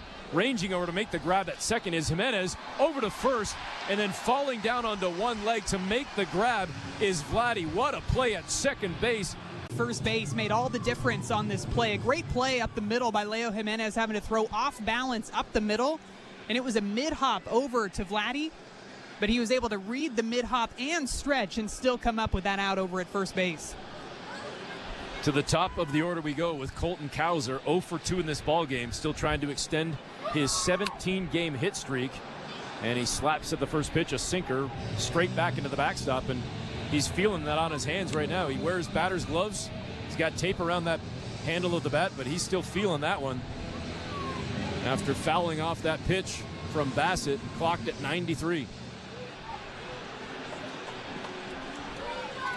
Looked really awkward the way that he finished on that swing, too. He was squeezing his hand, trying to get a good feel for it. Next pitch from Bassitt outside.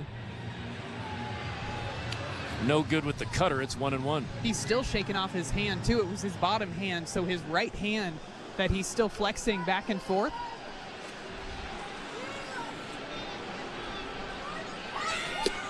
The 1-1 outside, it's 2-1. My memory might be totally vapor locked right now. Was it Cowser that got hit in the hand in that series against Baltimore last week? It was Westberg that ended up getting hit in the hand, and it was the right hand. Yes. So right hand, wrong person. Phantom pain. Phantom pain then for Cowser. Really feeling his teammate right now. The 2-1 pitch to Cowser. Now 3-1. So Bassitt got ahead, but offers 3 straight balls, all outside. And a chance now for Cowser to get on here with 2 away in the 6th inning for Baltimore. Anthony Santander on deck. Baltimore leading now 1-0. And this one sent out to short, making the backhand stab over to first. Clement to Guerrero to record the third out, and that will do it. But Baltimore gets one on their only hit of the game, a solo shot from Jackson Holiday. They lead 1-0. You're listening to Blue Jays Baseball, brought to you by your local family-owned Crown Rust Control Center, streaming at sportsnet.ca and the Sportsnet Radio Network. Is somebody gonna match my freak? All of the viral songs from TikTok's For You page. All on one Sirius XM channel.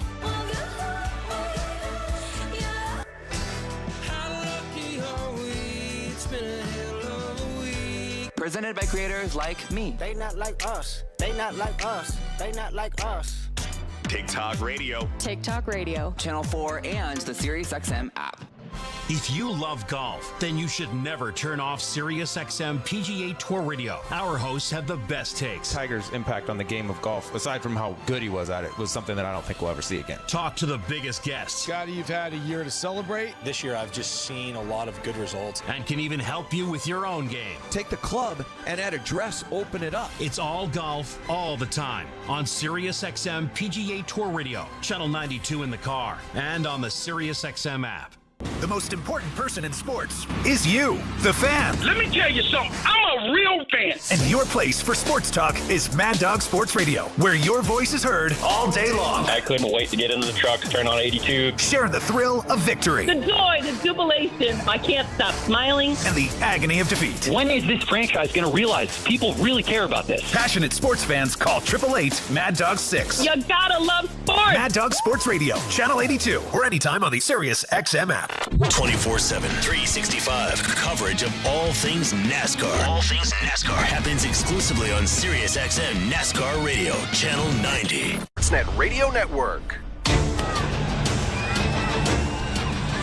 Welcome back to Rogers Center, bottom of the sixth inning. First pitch will feel like puck drop tomorrow night for the first 15,000 fans at the ballpark, as they will receive an exclusive George Springer replica hockey jersey presented by TD. Visit BlueJays.com/promotions to get your tickets and this sporty giveaway. Birch Smith now into the ball game for the Orioles, and he will try to keep going what Albert Suarez had cooking. Two-hit shutout, with Baltimore now leading Toronto 1-0 in this bottom of the sixth. George Springer swinging at the first pitch, fouls it off his leg, and down 0-1 in the count. Smith's mostly going to throw a four-seam cutter combination. He does have a curveball and a sweeper that he'll throw in there every once in a while. But sometimes as a batter, when you're facing a pitcher that just seems to be throwing the ball extremely well, it can almost feel like a sense of relief when the opposing team brings in a relief pitcher into the ball game just to see something different. And with the way that Suarez was pitching, I'm sure that this Blue Jays lineup is thrilled to see somebody else out there on the mound. Springer now down 0-2. Here's the pitch from Smith. Springer got a piece of that one. Chased it a little bit outside, but got a piece. The end of the bat on that. We'll do it again at 0-2. Out-of-town scoreboard brought to you by the St. Louis Bar and Grill. Milwaukee leads Atlanta 7-0, top five. St. Louis leading Tampa 4-2, top of the third. Boston trailing KC 1-0, top of the second. The 0-2 pitch, Springer again. It was a little bit outside, but he went for it, got a piece, and we'll rack it up again at 0-2. Sometimes, too, when maybe you're not seeing the ball extremely well, you just go ahead and get something and try to get some barrel on it just to see another pitch, and that was another sweeper out of the hand of Smith. Not even close to the strike zone, but somehow George Springer is able to get a piece of it to stay alive to see one more pitch. And that one caught the inside edge. Springer doesn't like it, but it certainly looked like it painted that edge of the zone. A fastball at 97 sits down Springer. There's one away. Just a perfectly located fastball low and inside to Springer, and I agree with you. I thought this pitch was a strike all the way. It just didn't seem like Springer was really seeing the ball well out of Smith's hand. Brings up Joey Loperfido, the left-handed bat against the righty Birch Smith, who just came into the ballgame here in this sixth inning. First pitch, outside, no good. 1-0 count to Loperfido, making his home debut for the Blue Jays. He struck out in his first at-bat, flew out to left field in his second at-bat. And the 1-0 pitch, no good, down low, 2-0. Already a highlight reel catch in the first inning for Loperfido patrolling that left field for the first time tonight. Now trying to get on base, the 2-0 count. And he sends it sky high up and over the backstop. Deep into the 100 level. 2-1 count. Pretty good swing there and a hitter's count, a 2-0 count. And he got one of those fastballs up and away. Just a bit underneath on that swing.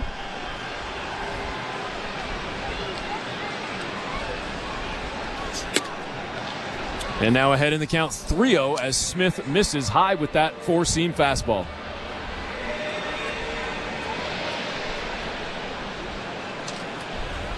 Sixth inning, 1-0 Baltimore.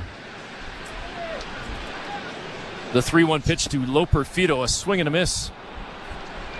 One after that cutter, and it's now 3-2. Pretty nasty cutter, too, coming in at 91 miles per hour. Out of his hand probably looks like that four-seam fastball that's going to stay on the outside part of the plate, but that last-minute cut low and inside to Loper Fido, he was well out in front on that swing. Here's the 3-2, and Loper Fido sends it out to second base. Scooping it up is Jackson Holliday over first to Ryan Mountcastle to record the out. There's two away. It'll bring up Vladimir Guerrero Jr. as Vladdy is still in search of that first hit to extend the hit streak to 18 games. And he has come up each time thus far without anybody on. It was back-to-back strikeouts to start the game for Springer and Loper Fido. And then Vladdy was a fly out to first base. And guess what? He just extended the hit streak. And it extends the inning as well for the Blue Jays and a chance for Toronto to maybe get on the board, trailing 1-0. Definitely not the hardest hit of Vladdy's hit streak, but he's going to take it either way. Got a four-seam fastball up and in. Clearly that's where the Orioles are trying to get him on these pitches. Remember the pitch that he walked on in his last at-bat was a four-seam fastball from Suarez that just missed inside. They try to go there again. The first pitch of this at-bat, he gets a bit jammed, but he's so strong he's able to muscle that one out into right field for a base hit. And that's going to do it for Birch Smith, as we will have a pitching change for Baltimore with Spencer Horwitz, the left-handed bat, coming up, stepping into the box. He'll now step aside. And with this pitching change, we will go back to baseball control and our host, Nick Blackmore.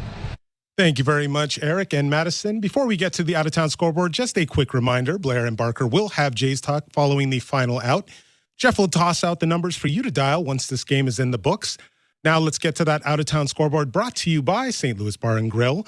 Actually, we'll start with some Olympics, because I think you went through a bunch of the scores, Eric. So let's start with the fact that Canada is sitting 11th in the total medal standings with 18 medals, 6 gold, 4 silver, and 8 bronze. Some notable results from today. Richmond, BC's Cameron Rogers captured Canada's 6th goal in the women's hammer throw. She produced a distance of 76.97 meters, a meter and a half better than second place. She joins Nanaimo, BC's Ethan Katzberg, who captured gold in the men's hammer on Sunday.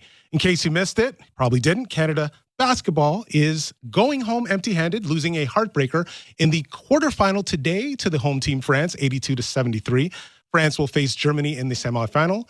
In the other, Serbia gets the United States. Kaylee McKay, the diver out of Calgary, came up just short of the podium, finishing 4th in the women's 10-meter platform. Borden, Saskatchewan, Savannah Sutherland qualified for the women's 400-meter hurdles finals today. She finished in her semifinal heat in a time of 53.8 seconds, the 6th fastest overall. That final goes Thursday at the Stade de France. Also, it's after midnight in Paris, so happy 21st birthday, Savannah. Visit sportsnet.ca for all the Olympic news, updates, and scores, and anything else you may need. Blue Jays baseball is brought to you by Crown Rust Protection. Now back to the action at Rogers Center. Here's Eric Smith and Madison Shipman. All right, thanks very much, Nick. As Gregory Soto comes into the ballgame now to pitch for the Orioles, the lefty reliever, to face the lefty, Spencer Horwitz, with a man on. Of course, it's going to be a completely different look here, too, with Soto, the lefty, coming in, but you're going to see a sinker, slider, four-seam combination. He does have a sweeper that he'll throw every once in a while. Started off this season playing for the Phillies, came over to Baltimore right at the trade deadline. First pitch to Horwitz. is down low. No good. Missed with the fastball. Clocked at 98. 1-0 count to Horowitz. Second pitch way inside as well. This one at 96, the sinker. It's now 2-0. Got a lot of velocity on those fastballs, that sinker especially with that down movement. He's going to try to induce a ground ball here. Pretty much gets a ground ball 50% of the time when he's out there on the mound. Vladdy with the lead at first. And that one way outside. It's now 3-0 to Horowitz. With Alejandro Kirk on deck. 2 away here in the 6th inning, the bottom of the 6th. Baltimore leading 1-0. The 3-0 delivery is down Main Street, in for a strike.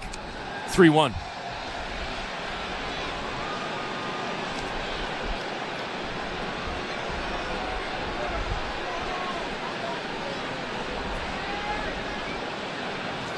The 3-1 pitch catches the inside edge, and then a quick throw down to first sends Vladdy diving back into the bag. He's fine there. He's safe. Horowitz now at 3-2. Kind of had a feeling that Spencer Horowitz was thinking that he was going to take on that 3-1 count just because of how far out of the zone Soto missed on the first 3 pitches, but he gets back into this count. And now Horowitz sends one into the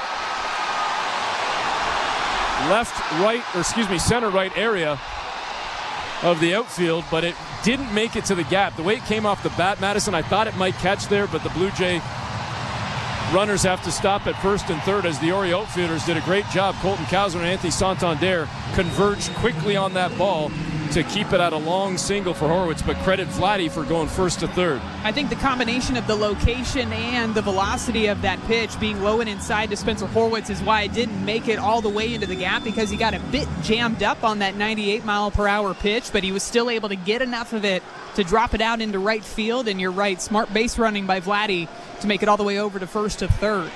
And now another mound visit for the Orioles, as most of their infield also comes in to have a quick chat on the mound. The only person not there is first baseman Ryan Mountcastle, as the Orioles discuss their strategy here with, again, 2 on and 2 out with Alejandro Kirk at the plate. It's Vladdy at third and Spencer Horowitz at first. I think a part of this conversation, too, can one be strategy on where they want to place the infielders, of course, with the lefty on the mound and Alejandro Kirk up to the plate, but it also could be trying to figure out how they want to pitch to Alejandro Kirk, because like we talked about earlier, he has been seeing the ball very well. We know that he sprays the ball to all fields, so you can't just sit there and try to throw him on the outside part of the plate, because he can drive it to right field, but also we've seen him already in this ball game pull a ball out to left.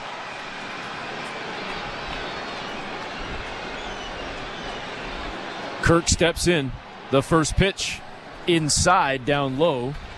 Rutschman had to slide over to secure that one. 1-0 count.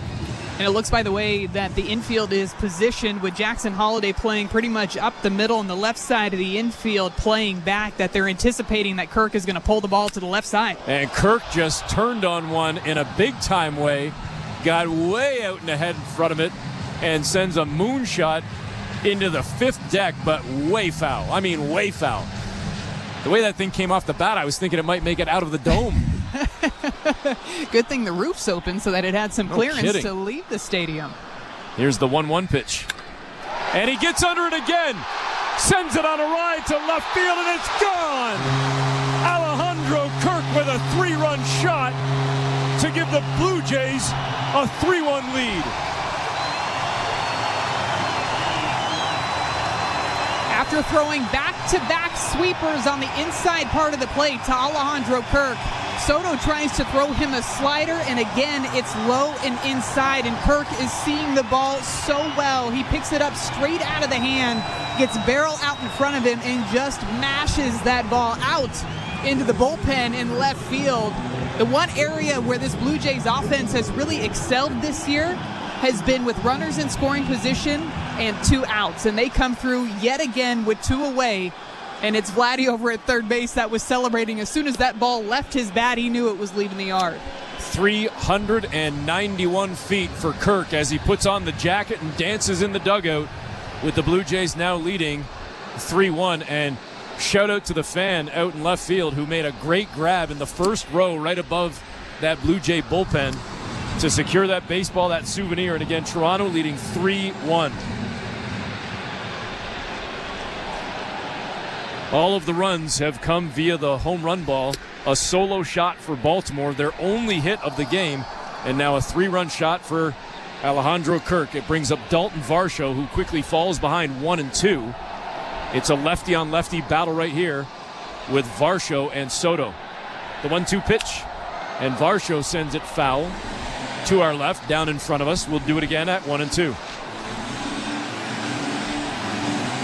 Really surprised that they stayed 3 pitches in a row, 3 breaking balls in a row to Alejandro Kirk on the inside part of the plate, especially with the way that he fouled that one off into the 500 level. And now Varsho sends one down the right field line. It's going to get into the corner. Varsho is on his horse, and he's going to have a stand-up double to continue this inning. It's another one of those breaking balls, but this time it's going down and away to Dalton Varsho. He's a little bit out in front on this swing, but he recognizes it and ends up pulling this pitch that might have been called a ball on the outside part of the plate and pulls it straight down the right field line. And because it's down right field, he's got his eyes on it the entire time as he's rounding first base and decides to stop at second base. Ernie Clement now up. First pitch to Ernie. No good. The sinker clocked at 98. 1-0 count to Clement. 1 for 2 in the ball game. He singled in the second inning. The average up to 274. Looks at the next pitch outside. It's 2-0. Varsho at second. Clement at the plate. 2 away. As the Blue Jays have done all of this damage with 2 away. Inside. No good. And Clement working this count right now. It's 3-0. No surprise, too, that this rally started with Vladimir Guerrero Jr. And it might not have been the hardest hit, but he got enough of it to just continue to pass the bat along in this inning. And now Clement will trot on down to first base to bring up Addison Barger. It was an intentional walk. They didn't even throw that pitch. They just let him have the bag. Yeah, it looks like they just want to go ahead and get the lefty-on-lefty matchup with Soto and Barger coming up to the plate. Didn't even want to mess around with Ernie Clement. First pitch to Barger is good for a strike. Clocked at 99, that sinker. That's a nasty pitch. 0-1 count to Addison Barger. 0 for 2 on the night. A swing, and I was going to say a swing and a miss, but he did catch a little piece of that one. The sweeper. And Barger quickly down 0-2. Unfortunately for Addison, he has struck out in both of his at-bats. And now the Blue Jay runners take off, trying for the double steal, and it will be successful as Varsho slides into into third. Ramon Urias wasn't able to squeeze. So it's Varsho safe at third, and Clement moves up to second as well. So now both runners in scoring position with Barger down in the count 1-2. Pretty good jump for Dalton Varsho off of second base, too. He kept his feet moving in that secondary lead and then took off to third base. That ball just skipped away from Urias. Barger gets a piece of that one, fouls it off down into the dirt. We'll do it again at 1-2. I'm watching that Varsho replay. And had he not dropped the ball at third, I think Urias still might have just missed getting Varsho, maybe by a hair. Opposite field, Barger into the corner. It's a fair ball. That's going to score 2, and Barger is into second with a stand-up double. The Blue Jays have plated 5 runs with 2 outs here in the 6th. And this is one of those pitches where it just shows off the strength that Addison Barger has up at the plate. This is one of those breaking balls, again, not even close to the strike zone, and he just flicks his barrel at this pitch. Let's go with that top hand so that he can get that last bit of extension and drops it out into left field, and that one's going to easily score another 2 runs for the Blue Jays. And Soto stays in. He's been taking a licking in this inning. And the Orioles are staying with him as the first pitch comes in to Leo Jimenez. Good for a strike. An 0-1 count. Barger at second with his 6th double of the season. Jimenez looks at the second pitch. Inside, it's 1-1. We're in the Timber Mart broadcast booth. In the bottom of the 6th inning, the Blue Jays have scored 5 to take a 5-1 lead. Jimenez staring at that pitch as well. It's a little bit low, and now he's ahead in the count, 2-1.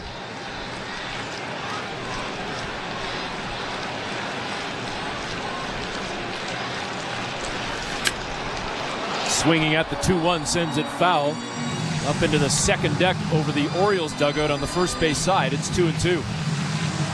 Still just a little bit surprised that the Orioles decided to make that move, too, by taking Suarez out to start off this 6th inning, just the way that he was pitching through the first 5 innings of this ballgame. And now the 2-2 pitch gets away from Adley Rutschman. He couldn't squeeze that sweeper. It allows Barger to move up to third.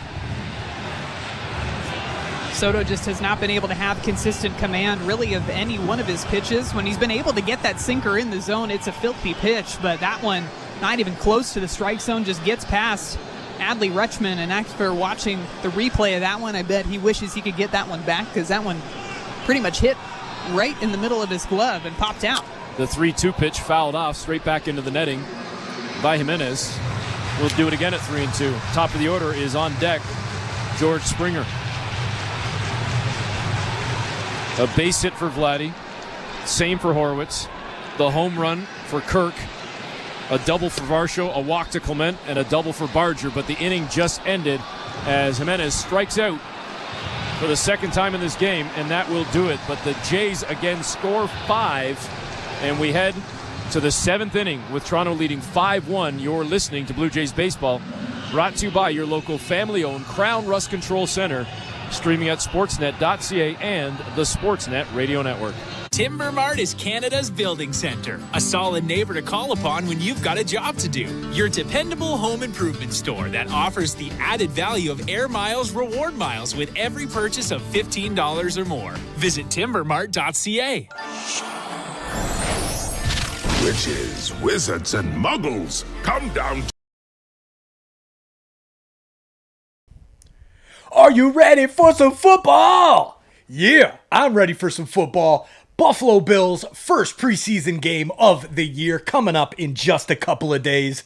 August 10th, we'll be live right here on Toronto Sports Insider. Football fans, get ready. Baseball fans, get ready as well. And make sure you join us right here in the chat on Toronto Sports Insider.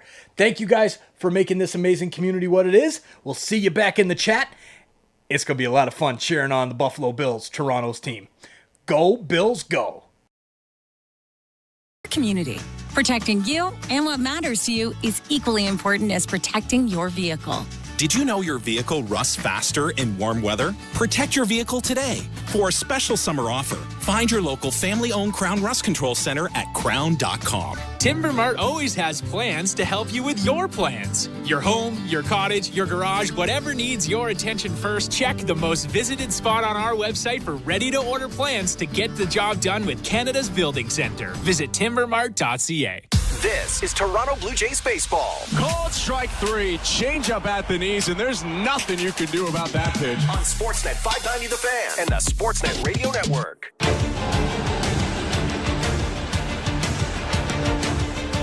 Welcome back to Rogers Center, getting set to start this 7th inning.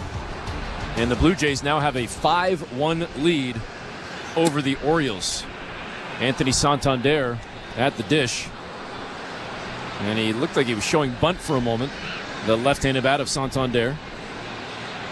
Officially a switch hitter, but he's batting left tonight against the righty Chirs Bassitt. 0 for 2 in the ball game. And here's the 0-1 pitch. Swing, fouled off toward the Blue Jay dugout. And now down 0-2.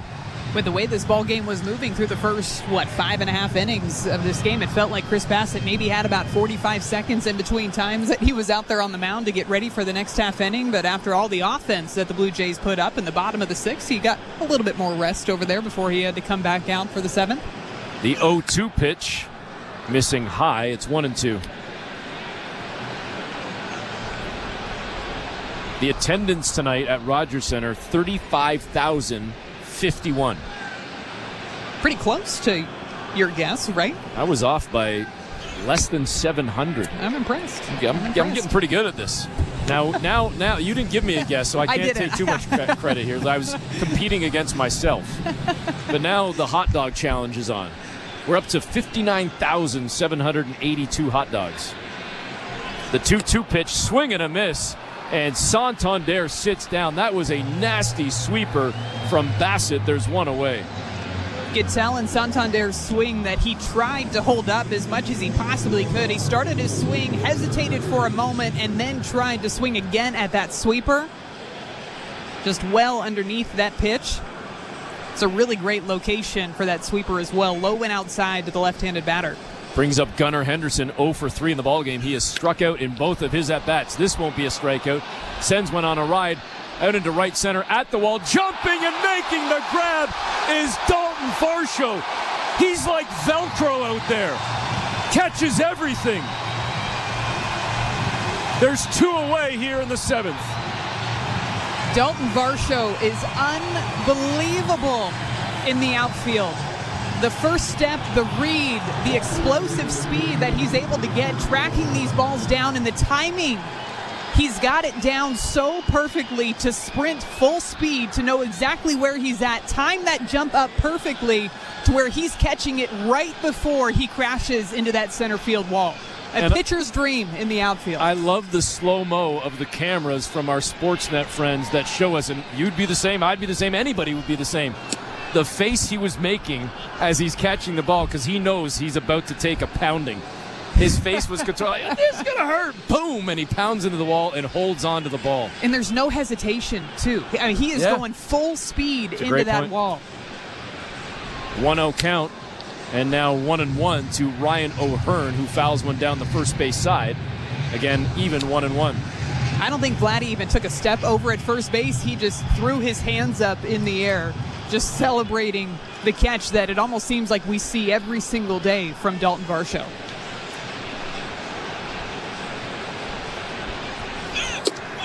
The 1-1 pitch outside from Bassitt to O'Hearn. It's now 2-1. That was the 84th pitch from Bassitt here in the top of the 7th inning. I really just feel like Varsho's just on a mission to ruin hitters' nights. Is there anything more deflating than hitting something right on the money and then Dalton Varsho just snagging the hit right away from you? Oh, the cameras caught the reaction from Henderson, and he was dejected, no doubt about that one.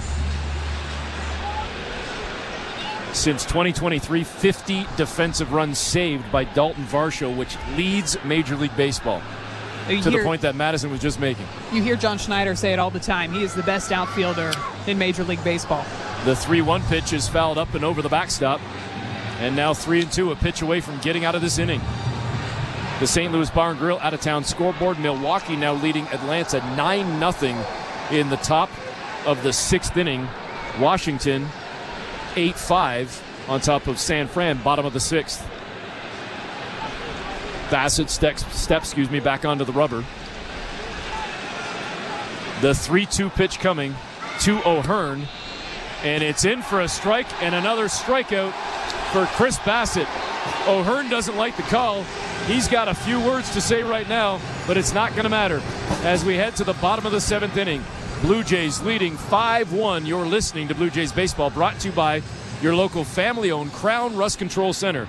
Streaming at sportsnet.ca and the Sportsnet Radio Network. We're 2 men and a truck. So, you're moving to a new home, and all that's left to do is to call a mover you know you can trust. Well, naturally, you think 2 men and a truck, since you know they have lots of men and lots of trucks. They'll wrap, pack, and move everything you own. With a 96% referral rating and the professionalism you can trust, the choice is simple. For a free in-home estimate, call today. We're 2 men and a truck. 2 men and a truck, the movers who care. At Crown Rust Control Center, protection runs deep.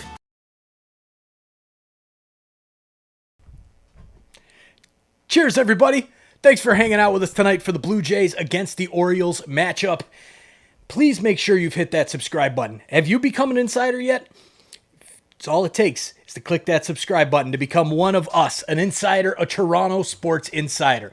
Thanks for hanging out with us. Please make sure you're subscribed and turn that bell on so you don't miss any of our awesome Toronto sports content. Whether we're live for the games, because that's what we do. Every single game is live to give all of us a place to hang out together and chat it up during Toronto sports. Hit that subscribe button, turn on the bell. We'll see you guys back in the chat. Cheers, everybody. I am by your side. That was Desjardins Insurance, playing insurance with a heart so big it shows. Tune in for your auto and home coverage at desjardins.com/heart. Hey, this is Dalton Varsho. You're listening to Toronto Blue Jays baseball on the Sportsnet Radio Network. Ready or not, here I come. Welcome back to Rogers Center. Madison Shipman and Eric Smith with you. You just heard on our promo coming back onto the air the voice of Dalton Varsho, who just made a spectacular grab in the top half of this inning, and getting word that on that catch he covered 108 feet. He makes it look so easy, too. That's the thing, that it almost looks routine because we see him do it night in and night out. But what it does, too, is it gives the pitchers on the mound the confidence and the freedom to throw whatever they want and whatever they need to in any count. First pitch swinging George Springer sends it out to short, picked up by Gunnar Henderson, throws to first to record the out, and there's one away. It's Craig Kimbrell who has now come into the ball game for Baltimore, so he gets that first out on the pitch to George Springer, which brings up Joey Loperfido.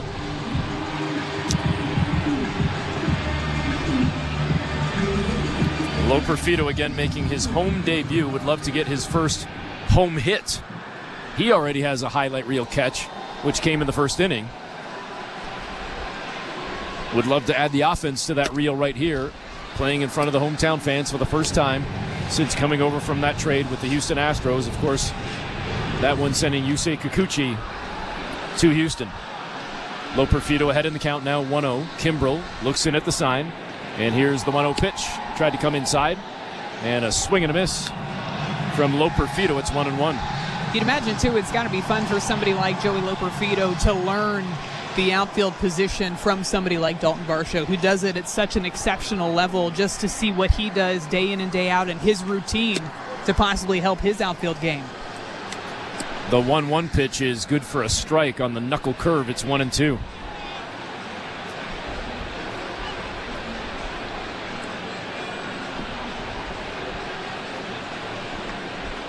Kimbrell comes set. Here's the leg kick and the delivery. And Loperfido looks like he went after that one. Yes, indeed.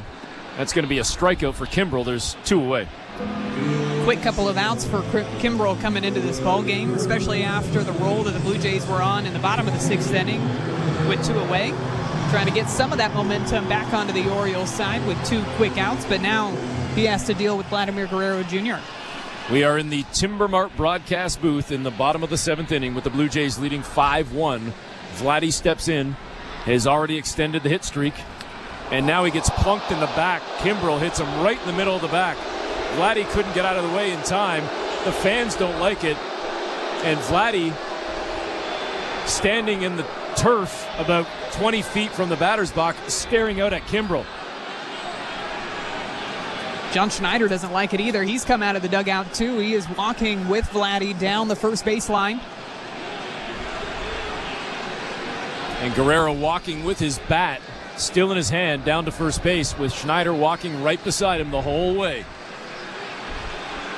And John's going to take the entire walk right on down to the bag as Vladdy gets to first and finally hands over his bat, takes off his gloves, and Schneider's still there chatting with his hitter. Four-seam fastball at 95 miles per hour square in the middle of the back. And now Schneider walks back to the Blue Jay dugout. Might have muttered a couple of words there to David Rackley, the home plate umpire, but he didn't even look at the Baltimore dugout or out at the mound at Craig Kimbrell. Just headed straight back to the Blue Jay dugout. Definitely tell he's not happy about that one. Vladdy not happy about it either, but he's over at first base. And this brings up Spencer Horwitz with 2 away here in the 7th inning. First pitch to Spencer, in for a strike. 0-1 count. This is when all the damage started last inning, when the Blue Jays scored 5 runs with 2 away.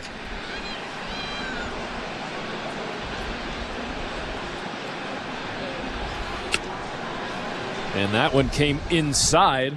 A few groans and moans around Rogers Center. Wasn't that close to Spencer, but still maybe too close for some people's comfort. 1-1.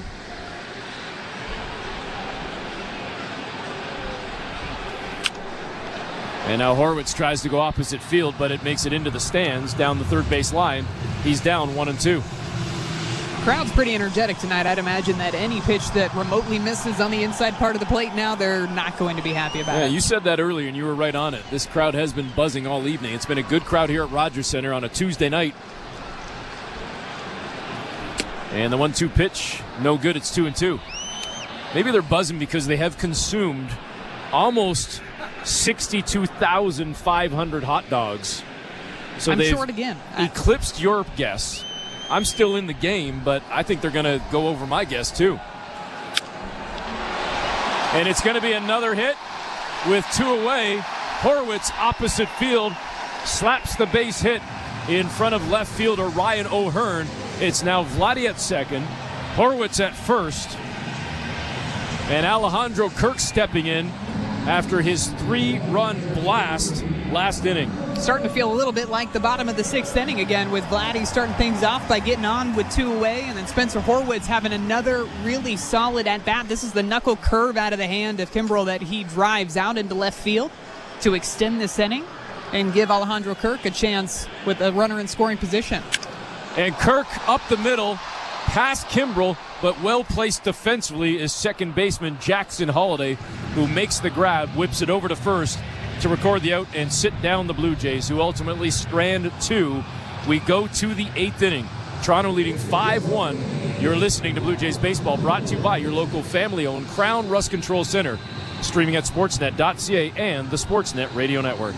Have you heard the news? He's here. He's finally here. Hey, this is Dale Earnhardt Jr., and for the first time, you'll be able to hear my podcast, the Dale Jr. Download, right here on SiriusXM NASCAR Radio. Please welcome Dale Earnhardt Jr. to the SiriusXM NASCAR Radio team. Hear both unique episodes of the Dale Jr. Download. Wednesday at 6 p.m. and Thursday at 7 p.m. Eastern on SiriusXM NASCAR Radio Channel 90. Or download this week's episode right now on the SiriusXM app or wherever you get your podcasts.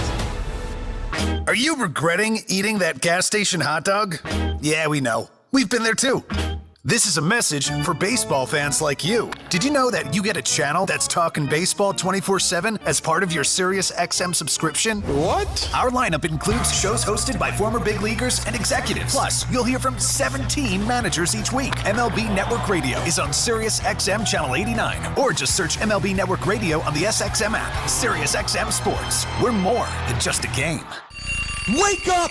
Wake up, everybody! This is Steve Phillips from the leadoff spot on MLB Network Radio. Join me and former Major League Baseball players Eduardo Perez and Xavier Scruggs as we react to all the latest news and scores across baseball and have plenty of fun along the way. Steve, you were so right about that. I don't know if anybody else thinks we're funny, but I think we're funny. Why are you putting us or we into this? The leadoff spot, weekdays at 7 a.m. Eastern on MLB Network Radio, Channel 89, and on the SiriusXM app.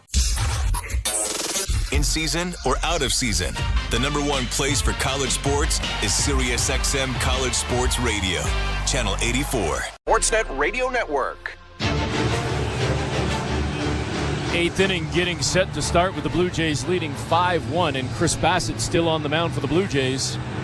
He has thrown 87 pitches, and he will deal with Adley Rutschman, the number 5 hitter in the Baltimore lineup, to lead things off here in this 8th inning. Rutschman so far in this ball game is 0 for 2. Just his 3rd at-bat of the game, as Baltimore has mustered only 1 hit tonight. Unfortunately, the 1 hit was a home run. Baltimore had a 1-0 lead thanks to that hit from Jackson Holliday. But Toronto quickly came back with 5. And that's where we stand right now, 5-1, top of the 8th inning, Toronto leading. Rutschman down on the count 0-1. After fouling off the first pitch, the sinker from Bassitt. Here's the 0-1 delivery. And that one a little bit high. It's 1-1. Missed with the cutter. Chirs Bassitt struck him out on that cutter, too, back in the 5th inning. Got him to hit that line drive over to Vladdy on a fastball back in the 2nd. Swing and a miss on the 1-1. And now Bassitt ahead, 1-2. Got him with the sinker. Yeah, Sorry. That sinker that's diving down and away from Rutschman.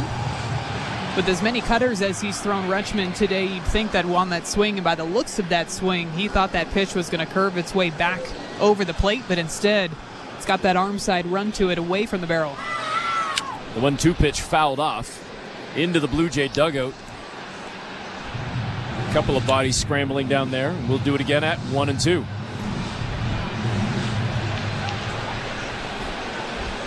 Bassitt off the rubber for a moment, steps back on, gets set, looks in at the sign from Alejandro Kirk. The leg kick and the delivery outside. It's 2-2. The out-of-town scoreboard brought to you by the St. Louis Bar and Grill. We'll look at the American League East.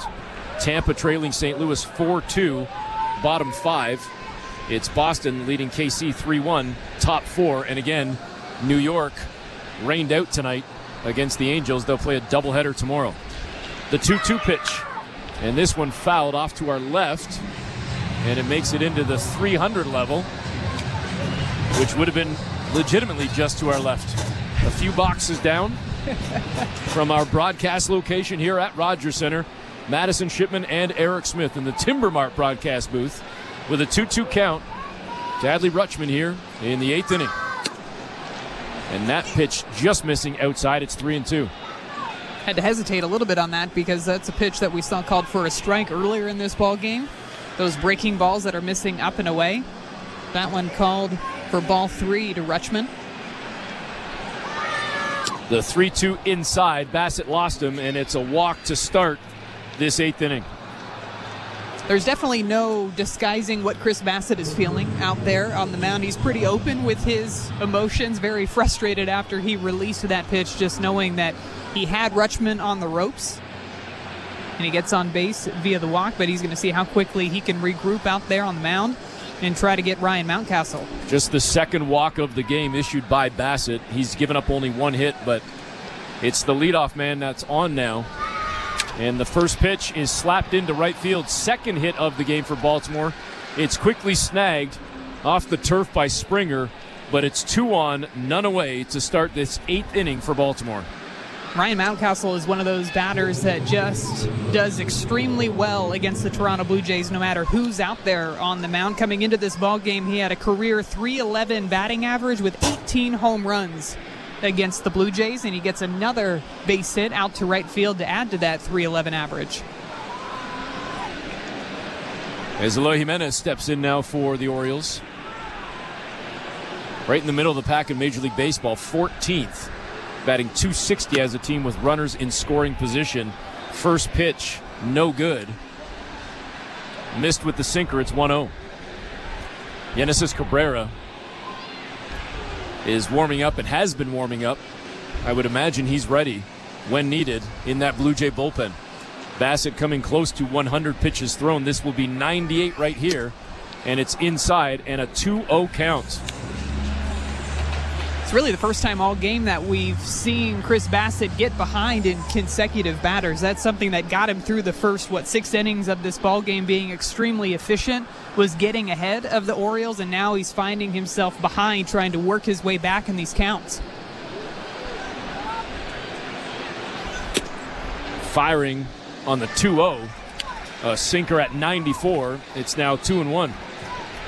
Head on down to Rogers Center for Junior Jays Sunday on August 11th. The fun starts at 10:30 with outdoor programs featuring artists, entertainment, and more. Inside, kids can enjoy baseball activities, exclusive prizes, and run the bases postgame. BlueJays.com/JuniorJays to get your tickets. Bassitt stepping off the mound for a moment, takes a breather, and now comes back on. The pitch clock down to 5. Bassitt looks in at the sign. It's down to 2. Looks out at second. And he delivers just as the clock hits 0. A base hit up into center field. And the Baltimore runners will all stop at their bases, going station to station to load the bases now for Jackson Holliday. You can imagine that base hit was a combination of, one, maybe Bassitt feeling rushed with that pitch clock going down, but also, two, him falling behind in the count. You've got to bring something in the zone. He throws a sinker pretty much right down the middle, and it ends up loading the bases. So after looking extremely good through 7, Chirs Bassitt has run into quite a bit of trouble here in the 8th.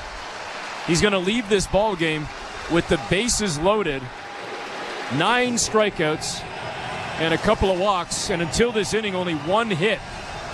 But after a walk and 2 hits, bases loaded with none out, and I believe it will be Cabrera coming into the ball game, but we'll make it official and clean it up for you after we go back to baseball control with our host, Nick Blackmore.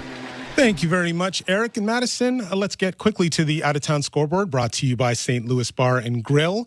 Actually, let's start on a somber note. MLB mourns the loss of Billy Beane, who passed away today at the age of 60 after a long battle with leukemia. As the MLB's senior vice president for diversity, equity, and inclusion, Beane's legacy extends far beyond his playing career, making a profound impact on player education, social justice initiatives, while serving as a role model for the LGBTQ community inclusion in sports. Let's get to some scores. The Cincinnati Reds are currently in the top of the 9th in their matchup against the Marlins. It is 8-2. The San Francisco Giants are facing the Nationals in Washington. Washington is up 9-5 in the top of the 7th inning. The Milwaukee Brewers are taking on the Atlanta Braves in Atlanta. They are waxing them. It is 9-0 in the bottom of the 7th inning, or going into the bottom of the 7th inning. The Tampa Bay Rays are up on the down to the St. Louis Cardinals in St. Louis. It is 4-2 in the top of the 6th. The Minnesota Twins are up on the Chicago Cubs are up on the Minnesota Twins 4-2 in the top of the 5th inning. And that's it for now. What I'm going to do is send it back to baseball, sending back to the park. Blue Jays baseball is brought to you by Crown Rust Protection. Now back to action at Rogers Center. Here is Eric Smith and Madison Shipman. All right, thanks very much, Nick. It's in the 8th inning. Genesis Cabrera, indeed, Madison has come into the ball game, and he inherits 3 runners as the lefty will deal with Jackson Holliday to start things off here for Genesis Cabrera. And actually, now that I say that, there's going to be a change. I'm a little bit surprised by this. I know it's lefty on lefty, but based on the way that Holliday's been swinging the bat, the fact that he had the grand slam against the Jays last week, I'm a little bit surprised by this. I think the Orioles just trying to keep you on your toes over there, Eric, with all these last-minute changes. But, yeah, they're definitely trying to take advantage of this righty-lefty matchup by bringing Austin Slater in to hit for Jackson Holliday.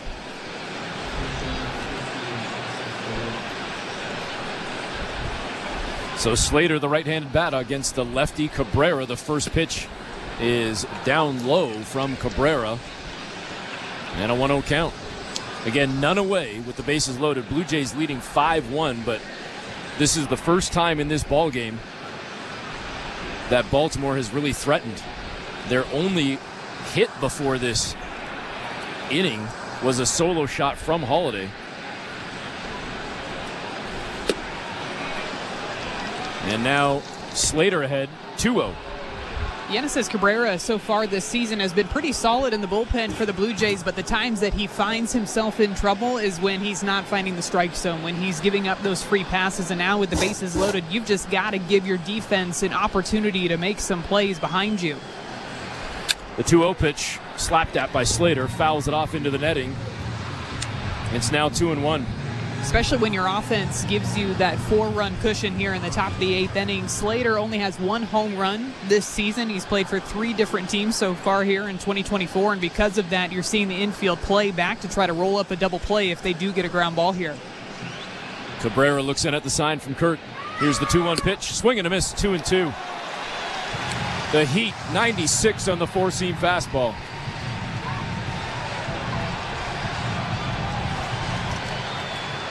Crowd starting to buzz a little bit here, just over 35,000 on a Tuesday night as the Jays try to get out of some trouble here in the 8th inning.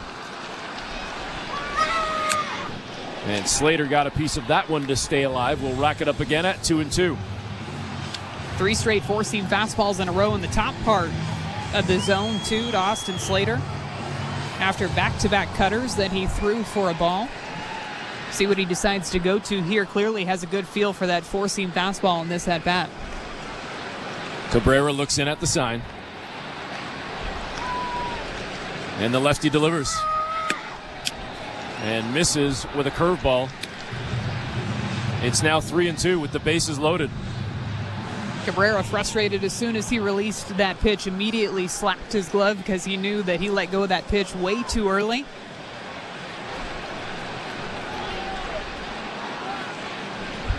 The 3-2 pitch inside, lost him. The walk brings in a run for Baltimore, and the bases will stay loaded with none away in the 8th. Surprised again that he tried to go with that cutter low and inside. The only other 2 cutters he threw in that at-bat, both were balls to start off the at-bat low and inside, and he throws another one, the 7th pitch of that at-bat, pretty much in the exact same spot, and it walks in a run. Ramon Urias comes up now, the number 9 hitter in this Baltimore lineup. Bases juiced. Swing and a miss at the first pitch. 0-1 count as he went after that sinker, couldn't catch up with it. 0 for 2 in the ball game with a flyout and a ground out for Urias.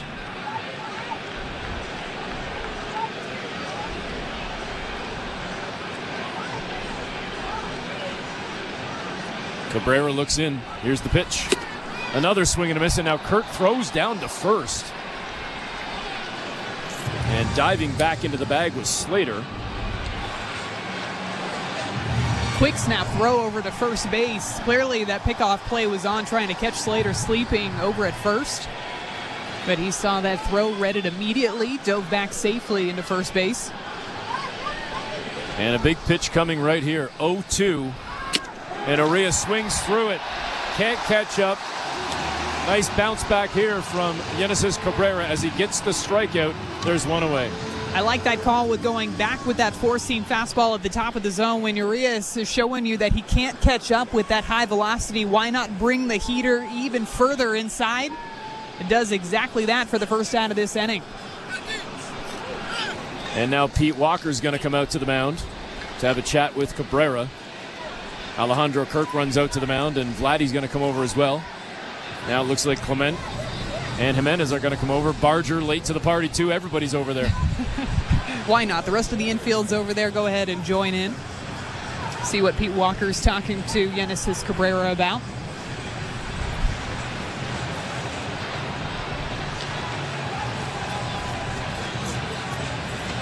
We're heading to the top of the order now after Urias just struck out. And I believe the Orioles are making another change here. They are indeed. Colton Cowser out of this game. And Kobe Mayo comes in. Kobe Mayo, who just got called up for the Orioles last week, has yet to record his first major league base hit. He's 0 for 9 with 5 strikeouts. Does have 2 walks, though, on the season. The right-handed bat of Mayo against the lefty Cabrera. With the bases loaded and one away, the first pitch no good. The sinker clocked at 96, 1-0 count. And with this, Cowser will see his 17-game hit streak come to an end as he leaves the game 0 for 3.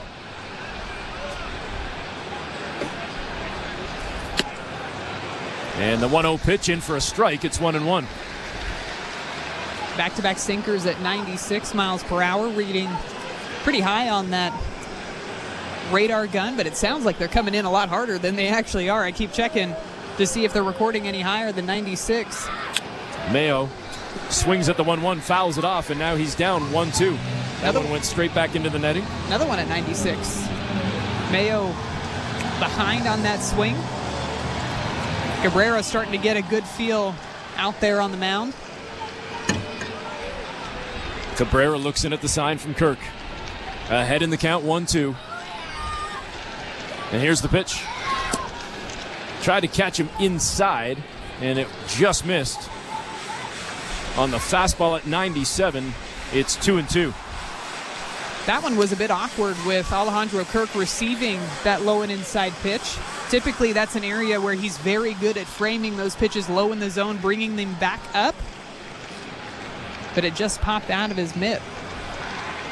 Here comes the 2-2 pitch to Mayo. Swing and a miss, he sits down. Cabrera with back-to-back strikeouts. There's now 2 away. Threw that cutter with a bit more authority than the ones that we saw earlier in this inning. 91 miles per hour, low and inside, and you could tell that Kobe Mayo was trying to gear up for that 96 mile per hour fastball, so he is way out in front on that 91 mile per hour pitch. It brings up Anthony Santander, who turns around to the right-hand side of the plate this time. The switch hitter with 32 home runs on the season, 75 runs batted in. There's 3 out there for him right now. The base is still juiced for Baltimore. They've scored 1 run this inning, and the Blue Jays are trying to get out of trouble right here. 2 away, 1-0 count to Santander. Cabrera with the pitch, and it's chopped down third, picked up by Barger, whips it over to first, the stretch from Vladdy, and the Jays do indeed get out of it. Cabrera pounding his chest and looking to the heavens as Toronto heads to the bottom of the 8th, leading 5-2. You're listening to Blue Jays Baseball, brought to you by your local family-owned Crown Rust Control Center. Streaming at sportsnet.ca and the Sportsnet Radio Network. At Crown Rust Control, protection runs deep because every Crown Rust Control Center is owned by a local family who cares beyond business. Your Crown Rust Control is 100% committed to their product, to you, to their community, which is your community. Protecting you and what matters to you is equally important as protecting your vehicle. Did you know your vehicle rusts faster in warm weather? Protect your vehicle today. For a special summer offer, find your local family-owned Crown Rust Control Center at crown.com. George Springer takes his love for hockey seriously. It's even starting to show in his post-game press conferences. All right, first. Hey, George, big catch by Dalton there in the 8th. You know, Varshy's a grinder. Really felt like a team effort tonight. 26 guys. Takes all 26 guys. Yeah, bud. This one was a barn burner. Just tried to get the barrel on it, eh? Yeah, that was a beauty, eh? Those guys were chirping. They wanted to drop the mitts. Next. Get down to Rogers Center on August 7th and get your George Springer replica hockey jersey presented by TD. For tickets, visit BlueJays.com. I am by your side. Got a heart so big, on this you can rely. No mountains too tall for the strong boots to climb. I am by your side. That was Desjardins Insurance, playing insurance with a heart so big it shows. Tune in for your auto and home coverage at desjardins.com/heart. This is Toronto Blue Jays baseball. Next pitch, Moniak takes off. It's low, a ball, throw down to second. They got him! On Sportsnet 590 The Fan and the Sportsnet Radio Network. Back at Rogers Center, this copyrighted broadcast is presented by authority of Rogers Blue Jays Baseball Partnership and may not be reproduced or retransmitted in any form, and the accounts and descriptions of this game may not be disseminated without the express written consent of Rogers Blue Jays Baseball Partnership or the Sportsnet Radio Network. The Blue Jays leading 5-2. Cino Perez comes into the ballgame now for Baltimore to pitch. The left-hander will face Dalton Varsho. And the first pitch, no good. Outside, 1-0 count. See now Perez trying to throw that sinker on the first pitch to Varsho, coming in at 96 miles per hour. That's pretty much what you're going to see from him, along with a slider and a four-seam.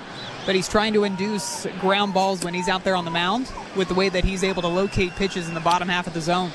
And just to clean things up for defensive purposes, Ramon Arias has moved from third to second. Anthony Slater stays in the game in center field for Colton Cowser, as a base hit is sent up into center field by Varsho, and he quickly gets down the line and takes a big turn at first. He was thinking about going to second, but he quickly scampers back to the bag. And it's Kobe Mayo at third base now for the Orioles. So again, Urias to second, Mayo at third, Slater in center. I guarantee Dalton Varsho knew that Austin Slater had just been put into center field, so he was trying to catch him sleeping as he was rounding first base extremely hard on that ground ball back up the middle. Very smartly decided to stay at first base, but keeping the Orioles on their toes.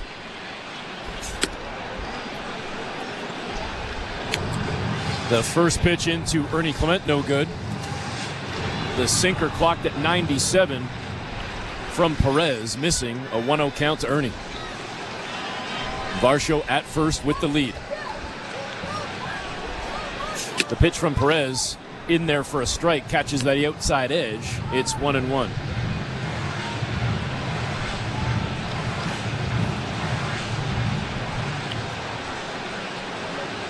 Blue Jays leading 5-2 here in the bottom of the 8th.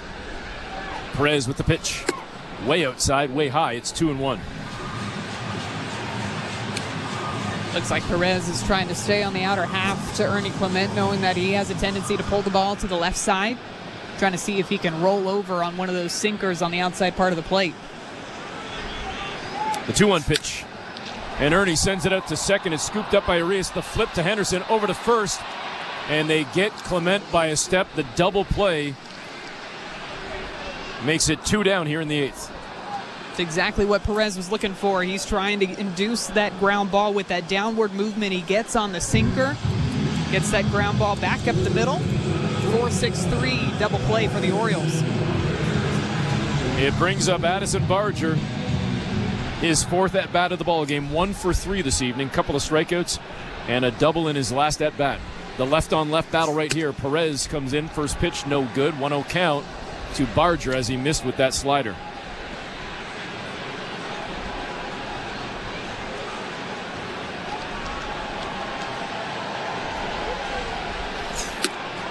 And the 1-0 pitch in for a strike. Back with another slider. That one was good, though. 1-1. A 3-run lead for the Blue Jays. They're hoping to take that to the 9th. If not, add on a little bit more. But 2 down here in the bottom of the 8th. As Barger will try to get a rally started. He's ahead in the count now, 2-1.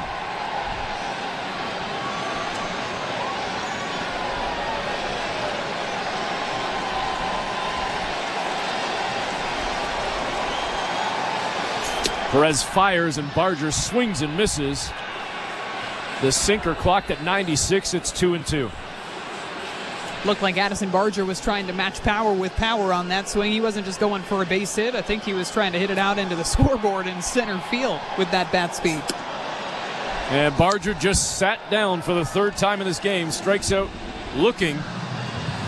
And that will end it in the 8th. We go to the 9th inning with the Blue Jays in a position to win this ball game, leading 5-2. You're listening to Blue Jays Baseball, brought to you by your local family-owned Crown Rust Control Center. Streaming at sportsnet.ca and the Sportsnet Radio Network. Every NFL game is on SiriusXM. To the end zone, touchdown! It's week 1 of the preseason. It's exciting just to be back and hear the roar of the crowd. Hear every snap and your team's pre- and post-game shows on the SiriusXM app. Plus, NFL Radio's training camp tour gets you ready for the season with previews of all 32 teams. Playing this position, you get the credit, you get the blame, but I love leading these guys. They've attacked it. They've challenged each other. So you get into these camps and you want to see that. Just search for your favorite team on the all-new SiriusXM app. Every night after the final out, the Round Trip Roundup brings you the scores, highlights, and analysis from every game across Major League Baseball, all in less than 30 minutes. Swung on and missed, strike 3 and a no-hitter. It's the perfect way to get caught up on all the night's biggest home runs and best performances. And a high drive, deep right center. It's the Round Trip Roundup on MLB Network Radio every night on SiriusXM Channel 89 and every morning on the SiriusXM app. The battle for regional soccer supremacy is on in the Leagues Cup. Cucho Hernandez, it is him yet again. And your home for all the top matches is SiriusXM FC. It's a masterpiece from Andre Pierre Gignac. Hear all your favorite teams from Major League Soccer and Mexico's Liga MX fight for the right to be crowned the King of North America. Miami, Leagues Cup champions. Keep up with the Leagues Cup on SiriusXM FC 157 and streaming on the SiriusXM app. Our goal is to win the Super Bowl. That's it for us. Hear every stop of the 2024 training camp tour on NFL Radio Channel 88, the all-new SiriusXM app. Net Radio Network. Top of the ninth inning, the Blue Jays leading the Orioles 5-2. And Chad Green into the ballgame now to try and shut things down. A great way to start this series for Toronto, but they got to finish it off first. A 3-run lead with Green stepping into the ballgame, and he will face Gunnar Henderson to lead things off here in the ninth inning. The 3-4-5 hitters in the Baltimore lineup. The first pitch from Green fouled off straight back into the netting. An 0-1 count to Henderson. Chad Green has been really solid in the back end of this bullpen for the Blue Jays.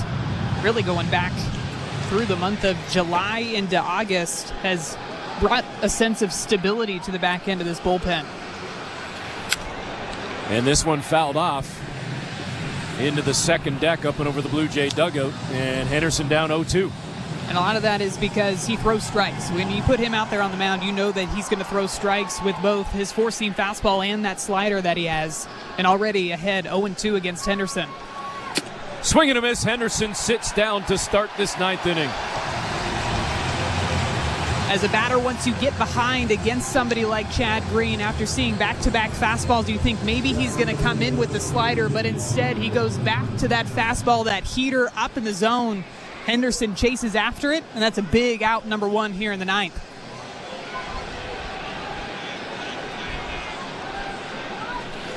Ryan O'Hearn steps up, the lefty bat of O'Hearn. The first pitch, no good. Fastball from Green, 1-0 count.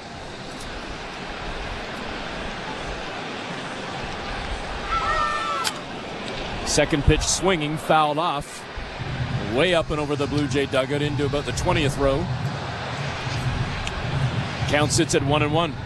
Green's ERA up to the second sits at 1.54. Now 1-1 to O'Hearn. The pitch in for a strike. It's 1-2. He even missed his spot on that fastball low in the zone. It looked like it was supposed to be even further outside by the way that Alejandro Kirk was set up. Kirk had to reach back across his body, but was still able to frame it in the low part of the zone to get it called for a strike.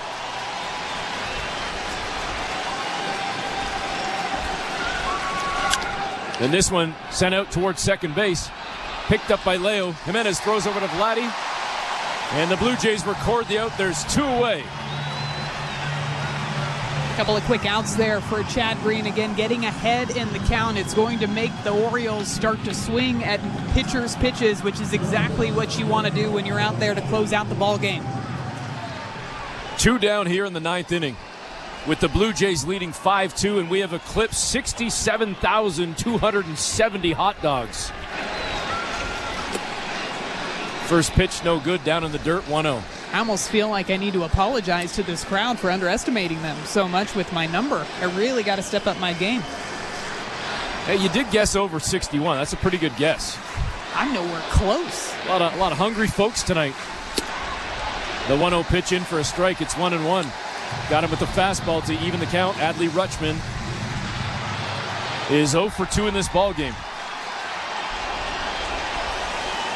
He walked and scored in his last at bat, and he just took another strike. Now 1-2, the Orioles down to their final strike, and the Blue Jay fans are buzzing and standing here at Rogers Center. Chad Green trying to close it out right here. Toronto up 5-2. Green with a 1-2 count on Rutschman. He looks in at the sign. Here's the light kick and delivery, and it's just a bit high. It's 2-2. Fans don't like it. They're booing and buzzing more. I think if that pitch bounced, they would have wanted it called for a strike. Good point. And they start to fire it up again. The 2-2 pitch. And this one sent to center field, but camping underneath it with ease. Dalton Varsho makes the grab, and that ends the ball game as the Blue Jays take the opener 5-2 over the Orioles. What a great team win for the Blue Jays today, going up against Baltimore, an opponent that they just faced a week ago. A bit of a pitcher's duel, too, between Suarez and Chirs Bassitt through the first several innings of this ball game, but it ends up being with 2 outs that the Blue Jays have an offensive rally, and that's all the offense that they needed to come away with a win in Game 1 of this series. So the Blue Jays on 9 hits score 5 runs. They hold the Orioles to only 3 hits. Baltimore got 2 runs, and Toronto wins 5-2 on a night where Vladimir Guerrero Jr. extended his hit streak, and Toronto was propelled by the 3-run homer from Alejandro Kirk. We'll step aside for the break, come back with the play of the game, some final thoughts, and then post-game coverage with Jays Talk as well.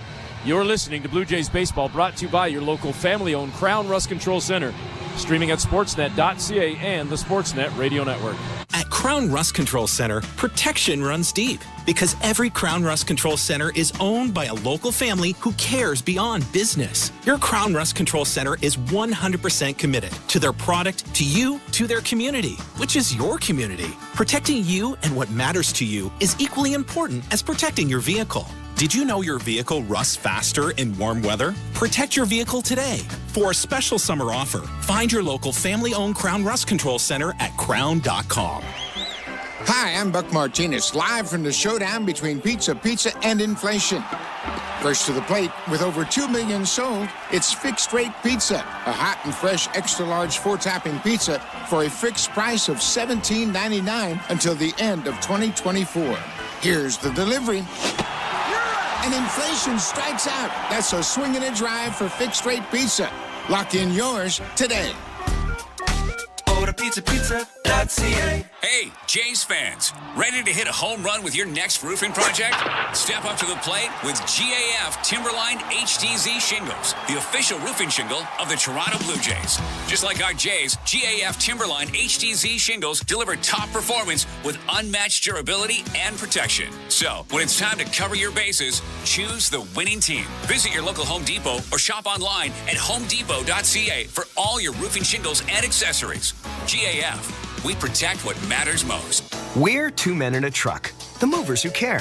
You never know when cardiac arrest can happen. That's why each and every one of our trucks carries a life-saving Mikey defibrillator as part of our Mikey on Board program. Whether we're on the highway or in front of your house, we're prepared to help anyone whose heart may skip a beat. The Mikey Network has saved many lives, making Mikeys accessible to the public. And now they're on board our trucks. We're 2 men in a truck. 2 men and a truck, the movers who care. This is Toronto Blue Jays baseball. It's Ernie Clement with the RBI single. 1-0 Toronto. On Sportsnet 590 The Fan and the Sportsnet Radio Network. Welcome back. Madison Shipman, Eric Smith with you as the Blue Jays beat the Orioles 5-2. Toronto fell down in this ball game 1-0 in the 6th inning. It was the first hit of the game for Baltimore. A solo shot for Jackson Holliday, but Toronto quickly responded in the bottom of the 6th inning with 5 runs, and it was highlighted by Alejandro Kirk. Here's the 1-1 pitch. And he gets under it again. Sends it on a ride to left field, and it's gone! Alejandro Kirk with a 3-run shot to give the Blue Jays a 3-1 lead. And that was Kirk's 3-run homer. The Jays would add 2 more after that as they score 5 runs with 2 outs, Madison, and that's all they needed. It almost seemed like as soon as the Baltimore Orioles decided to make a pitching change, it completely sparked this offense. And it started off with the 2-out hit by Vladimir Guerrero Jr. The Orioles decided to bring in the lefty Soto to face the lefty Horwitz. He gets on base, and then Alejandro Kirk, who's been seeing the ball extremely well up at the plate, ended up getting 3 breaking balls in a row, hit them solid foul down the left field line, but finally got a hold of that slider, and he did not miss, blasting it over the bullpen in left field. And that's the type of offense that this Blue Jays team has needed really all season long, to be able to pass the bat along no matter what the situation is, but have those quality at-bats one after another. And that was the biggest hit in this ball game, and that's the type of offense that you love to see behind the performance that we saw from Chirs Bassitt out there on the mound today. Baltimore would ultimately get 1 more run in the 8th inning as Genesis Cabrera came in with the bases loaded, none out, gave up 1 run, then got out of the inning with the bases still juiced. And Toronto goes on to win 5-2, 9 hits in the ballgame for Toronto, only 3 for Baltimore as Bassitt gets the win, Green with the save. And now we get set for Game 2 tomorrow coming just after 7 o'clock right here on the Sportsnet Radio Network, and Bowden Francis will pitch for the Jays. Hopefully they can carry off of some of the momentum that they got in this ball game, too, and especially like Chirs Bassitt, can't say enough great things about what he did out there on the mound, his efficiency, and just how he was able to get ahead consistently against this Orioles lineup. In front of 35,051 in a game that took 2 hours and 29 minutes, the Blue Jays beat the Orioles in Game 1, 5-2 the final. Thanks to Andrew Adams and Tom Young, and back at Baseball Control, Nick Blackmore as well. Jays Talk with Blair Barker is coming up next as the Blue Jays win 5-2 over the Orioles. Thanks for tuning in to Toronto Blue Jays Baseball, brought to you by your local family-owned Crown Rust Control Center, streaming at sportsnet.ca and the Sportsnet Radio Network. True. The Blue Jays 5-2 winners tonight, and, for a team that's reduced now basically to playing spoiler, or, as well as getting the Ducks lined up for next year.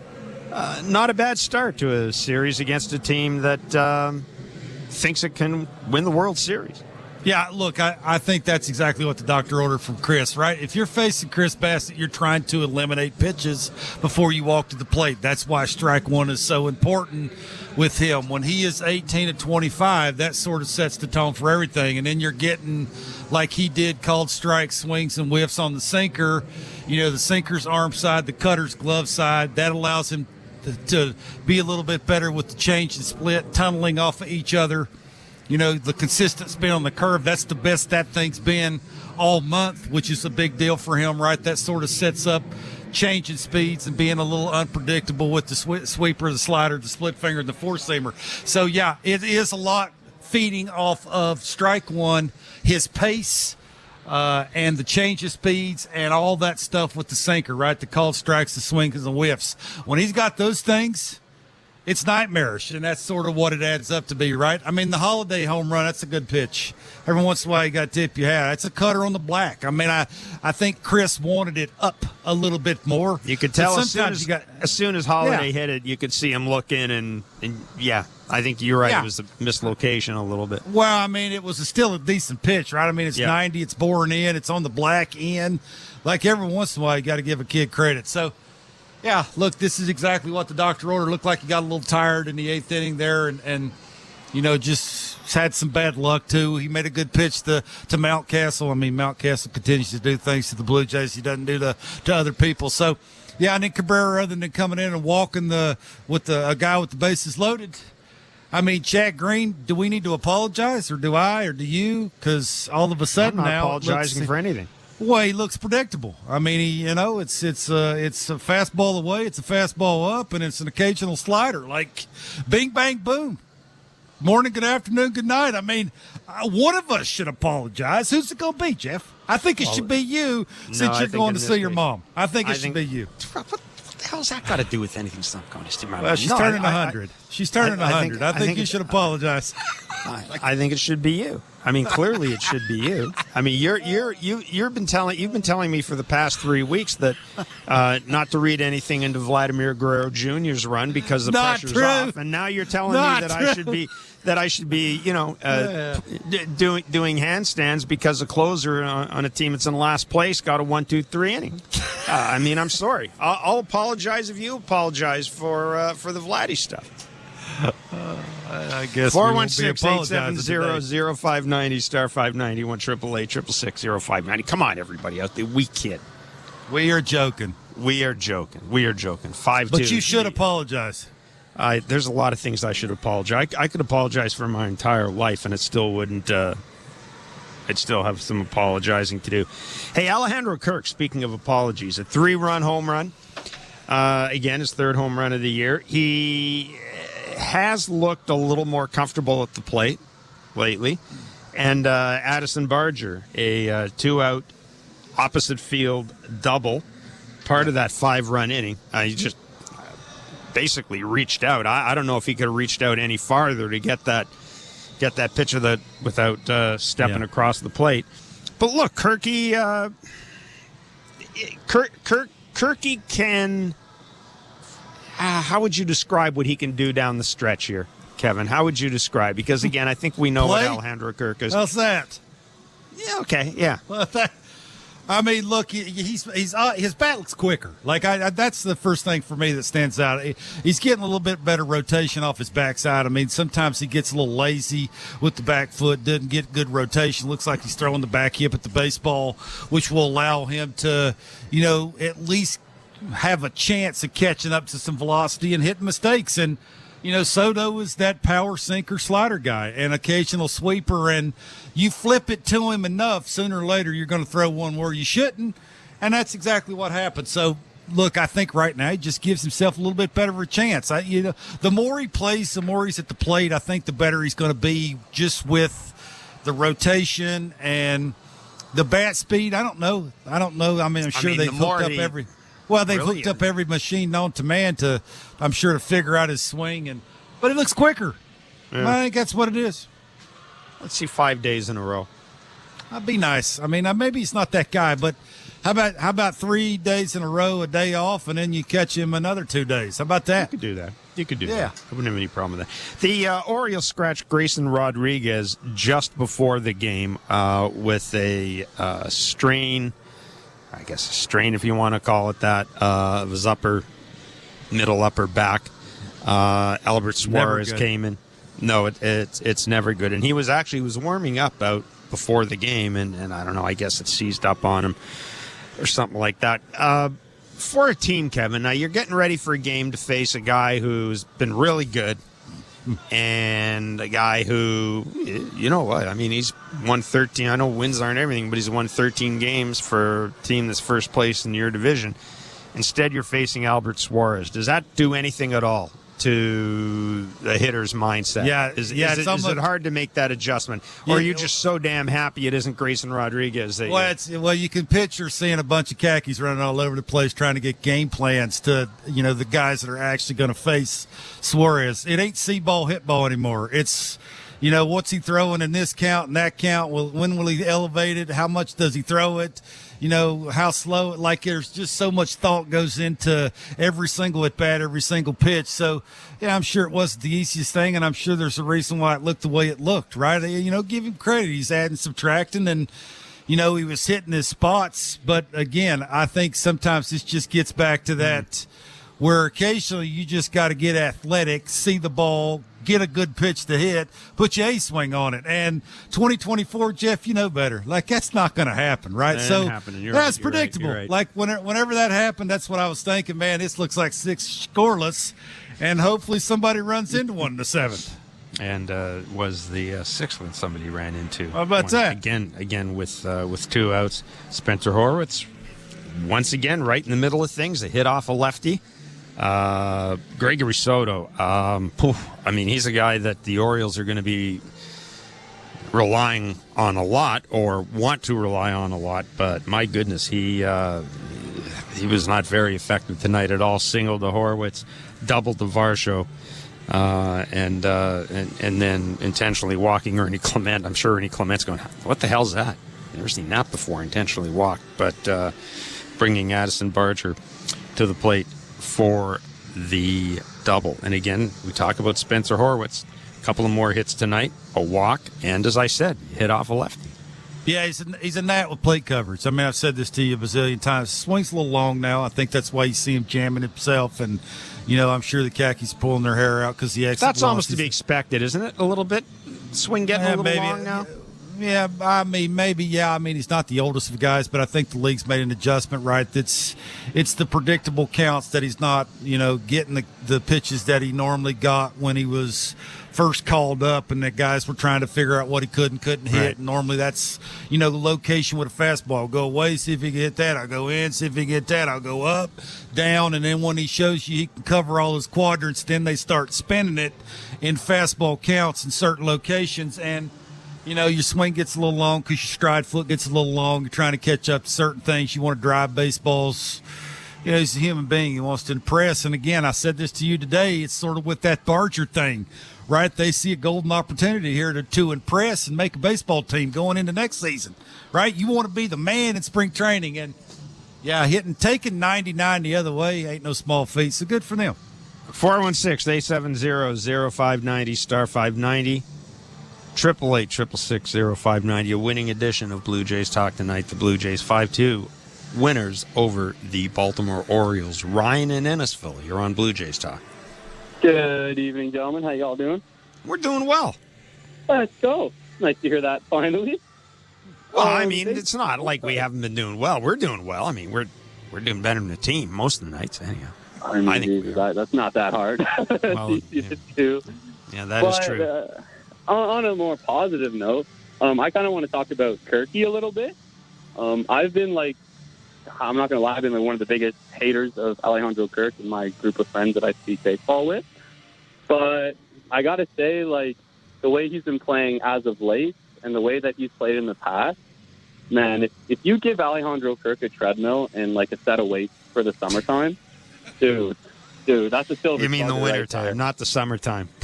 You mean the winter time. Well, honestly, if he wants to hop on the treadmill in the summer too, go at it, buddy. True. I think it'd be really good for him. Not only just for self-confidence, but even when you think about when he came into the league and when he was playing so well, I'm pretty sure he was 15, 20 pounds lighter than he is currently. I know having a kid might add a couple pounds, but I think it's time to take him back off again and get back to what he was because he's so. Well, normally the kid puts on a couple of pounds onto the wife. Yeah, but he's definitely added one or two as well. And I think it could be sympathy weight. That silver slugger, though, is still inside that baseball play right there. And I think if he finds a way to get into more baseball games, because it's definitely a fatigue thing, and the only way to help fatigue is to get your ass in better shape. Sorry, excuse my language. But I think if he gets in shape and he can be an everyday player just based off not having that fatigue, his career will be 20 years long, man. He's a great back catcher. He's awesome back there, good at blocking balls, good at framing balls, great with the whole staff. We're lucky to have Alejandro Kirk, and I'm sorry I've been so down on him for so long. That kid's awesome. And another thing, too, that Joey Loperfido pickup's great, too. I see a lot of Dalton Varsho in him, so it's okay to lose Kiermaier, and hopefully this Loperfido kid can kind of pick up the average, we're hoping out of Dalton Varsho, and we'll have two very good pieces out there. That's all I got for you today, boys, and thank you. Thanks, Ryan. Appreciate the call. Ryan's full of optimism. On behalf of Alejandro Kirk, I will accept your apology. Look, well, you've been the hardest on Alejandro Kirk. Well, that's not entirely true. Silver Slugger in 2022, I believe. Look, I mean, he's the reason they kept him. Well, I was going to say the reason they kept him over Gabriel Moreno, but let's be clear, the reason they did it is because the Diamondbacks didn't want him. They wanted Gabriel Moreno. But, I mean, the reason they've hung on to him and the reason they keep giving him this opportunity, I think, Kevin, is, I mean, I know you're going to roll your eyes when we talk about pitch framing and everything, but it is a part of the game. He is good at some aspects of the game behind the plate. I think he gets a little sloppy at times. I think the game gets a little sloppy at times when he's behind the plate. But he does have bat-the-ball skills. And look, the Jays have got so much to do in the offseason. We talked to Buck about this. They've got so much to do in the offseason. that adding an everyday... adding an everyday catcher or adding a guy who is going to turn Alejandro Kirk into a guy who only catches 2 days a week. I think there's too much going on to do that. I just think there's too much going on with this team to do that. I'm not entirely certain that JT Realmuto is going to fall into their laps this year. So, yeah, I mean, he's been around here so long, Kevin. I can't imagine that there's any mystery anymore as to how you get the best out of Alejandro Kirk. I just can't. Believe there's any mystery out of that. Yeah, I would think the last couple of weeks, the way offensively he's looked, I'm sure they've been doing some digging in and trying to figure out what the difference has been, right? It's, he's played a little bit more. It just looks to me like his bat's quicker. Why does his bat look quicker? Is it mechanical? Is it physical? Is he, has he dropped a little weight? Who knows what that is? Yeah, I'm a little bit a lighter bat. I don't know. Maybe. I mean, every once in a while you got to make some adjustments, right? Vladdy did it. Look where Vladdy's at. That's sort of what you do. It's the game of adjustments. Who makes it quicker sort of gets the advantage. I do think sort of he knows what he has to do to be the best Alejandro Kirk. And, the word was that he thought he hit better, bigger. Well, lately that hasn't been the case. So I'm assuming if he would like to play and he's going to get lots of opportunity to do that going into next season, just try and put yourself in the best position you can possibly put yourself into mechanically and physically. If he does that, I'm sure they're probably grateful that they won't have to worry about another thing to take care of in the offseason. Absolutely. 5-2, the Blue Jays have beaten the Baltimore Orioles in the first of a 3-game series at the Rogers Center. 35,051 in attendance tonight on a lovely Tuesday evening in Toronto. The third game of the series will go tomorrow. Second game will go tomorrow. 416-870-0590, star 590. 1-888-666-0590. We'll step away and come back. Hear from the manager and get your calls. It's Blue Jays Talk on the Sportsnet Radio Network. Timber Mart is Canada's building center, a solid neighbor to call upon when you've got a job to do. Your dependable home improvement store that offers the added value of Air Miles reward miles with every purchase of $15 or more. Visit timbermart.ca. If you're looking for a fun day, did you know the day before Monday? Junior J Sunday. You can paint your face, come and meet Ace and run base to base. On Junior J Sunday. So many things to do. You could bring your crew and even mom and dad too. Junior J Sunday. Sundays are for Junior Jays. Get to the ballpark early to enjoy outdoor activities before continuing the fun inside while you cheer on the Blue Jays. If you're feeling the song, grab your dad or mom, visit BlueJays.com. Junior J Sunday. Hi, I'm Buck Martinez, live from the showdown between Pizza and inflation. First to the plate, Pizza's big hitter, fixed rate pizza. An extra large 4-topping pizza for a fixed price of $17.99 until the end of 2024. I dare say, folks, inflation stands no chance against this all-star. Here's the delivery. And inflation strikes out. That's a swing and a drive for fixed rate pizza. Lock in yours today. Order pizza.ca. We're twomenintruck.ca. We've got lots of men and lots of trucks, so get ready to be moved. Think 2menintruck.ca. So when you gotta move, all moving day. Think 2menintruck.ca. Cause all of us movers are not the same. So that's our company name, 2menintruck.ca. We're lots of men with lots of trucks, so give us a call today. Sportsnet Plus is the streaming home of the Blue Jays. Fastball line to left, and it's caught. Watch live games at home or on the go. Home run, Springer! Oh, what a play! Plus, catch Blue Jays Central for pre- and post-game updates with Jamie and Joe. Miss the game? Replays and Blue Jays in 30 are here for your recap. Pitching has certainly led the way. Watch it all unfold on Sportsnet Plus. Plans start at $19.99 a month. Subscribe now at sportsnetplus.ca.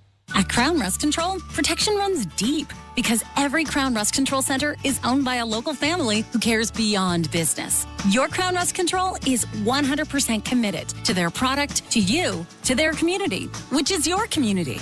Protecting you and what matters to you is equally important as protecting your vehicle. Did you know your vehicle rusts faster in warm weather? Protect your vehicle today. For a special summer offer, find your local family-owned Crown Rust Control Center at crown.com. Timber Mart always has plans to help you with your plans. Your home, your cottage, your garage, whatever needs your attention first, check the most visited spot on our website for ready-to-order plans to get the job done with Canada's Building Center. Visit timbermart.ca. This is Toronto Blue Jays baseball. A game-tying blast from Bo Bichette.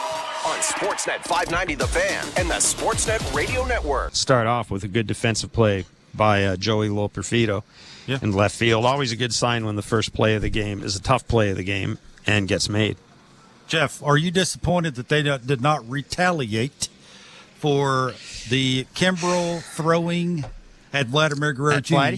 You know it, I know it, and everybody else knows that he did it on purpose. Yeah, and Vladdy carrying the bat down to first base was a sign. I mean, I will tell you, now, when I saw Adley Rutschman, the catcher, coming up to the plate to lead off the inning, I'm thinking, okay. How about 2 outs in the 9th inning with nobody else? 2 outs in the 9th inning. Yeah, there you go again, Adley Rutschman. Yeah, you know what? I I hesitate to look at Chirs Bassitt and say I think he should have taken advantage of the opportunity, or I think he should have retaliated. That point in the game, I don't want to put the onus on him. Of course, Cabrera comes in, the bases are loaded. There's not a whole hell of a lot he can do, but yeah, I was a little surprised that somebody's feet weren't moved at least. I was a little surprised. Yeah, I don't like that. I'm squaring somebody's numbers up. That's what I'm doing. Well, especially where he was hit. And, yeah, he's the best. He's the best player on your team. I mean, they did it. It's obvious they did it on purpose. I mean, again, the leading off the next inning, Adley, that's not a good time to do it. Where you're at with your starter, you know how many pitches he's got. It's hard to do, right? Put pressure on him to get 3 outs with a dude standing at first, nobody out. But 2 outs and nobody on, and you got a 3-run lead. Hey, buddy. All right, at the bottom of the order after him. Yeah, I mean, maybe it's just didn't happen today, and it'll happen soon enough. But it's first. That's the other thing I was going to say too, Kevin. First game of a 3-game series. You're let's face it, your team, i.e. the Jays, aren't playing for anything. There's plenty of opportunity here. Did the umpires get in the way and put issue warnings? I think they did that. Right? I didn't. No, I didn't see anything. I know when John Schneider came out, he was half yelling, "That's BS," and made a camera shot of Brandon Hyde basically saying, "Go away." But and then of course John walked Vladdy down to first base. It was smart that somebody did that, considering Vladdy was carrying his bat with him. That's always he's too nice. He'd never. But still, that's that's bat's had a lot of hits in it. That's right. Maybe he just wanted to carry it. Boy, you know what? Again, at the time, I thought at that point in the game, I don't like Bassett's not going to do it. But yeah, I will say this. I will say this. I will be disappointed if with 2 games left in the series, somebody doesn't wear it for Baltimore. There you go. I'm sure there'll be ample opportunity. But now that you mentioned, I mean, I didn't even think of Chad Green and Rutschman coming up again. I mean, I don't know how you feel about who you hit. The old thing, do you hit the same guy at that position? I've always kind of preferred to hit the catcher after one of my guys have been hit, because can't throw at the pitcher. Who Might cares? as well throw at the catcher. You got a big lead, 2 out, nobody on. I mean, that's about a decent time to do it. So maybe sooner than later they'll get it done. 416-870-0590, star 590, 1-888-666-0590. 5-2, the Blue Jays have beaten the Baltimore Orioles. My friend Mr. Barker is talking about Vladdy being hit by a pitch with 2 out in the 7th inning, now that you mentioned it. I mean, that's... I've seen a lot of dudes get hit. That was on purpose. 1,000%. It looked like, it looked like it. I mean, it's 1,000% that's on purpose. Yeah, it missed his spot by 9 feet. Well, as I said, there will be ample opportunity for the Jays to exact revenge here. Genesis Cabrera with the strikeout of Urias and Mayo, who came in as a pinch hitter, and then getting Anthony Santander to ground out. And I got to tell you, Kevin, I was looking at that at bat and thinking, this is where it turns around. He's maddening because of his inconsistency, isn't he? Yeah, I think he tries to embarrass people instead of just trying to get them out. I think that's what the deal is. Like, he knows he's got good stuff. He knows he's got a lot of deception.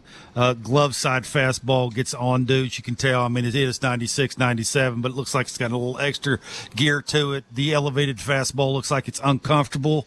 It's just how do you throw strike one, and how do you not overthrow when you don't need to overthrow? And that gets back to just staying within yourself and not trying to embarrass people. I think he's got a little swag. Like, he tries to play the part a little bit, right? It's sort of coming in, and he's expected to put the fire out, and he wants to do it with a little flair when you don't really need to do that because you got really good stuff. And you're hard to pick up, and your heater's got some life to it. So he's on my team next year, I can tell you that. Like, if you can ever rein that stuff in, man, I mean, just the batter will tell you all you need to know, and it's very uncomfortable. Them righties basically want no part of that.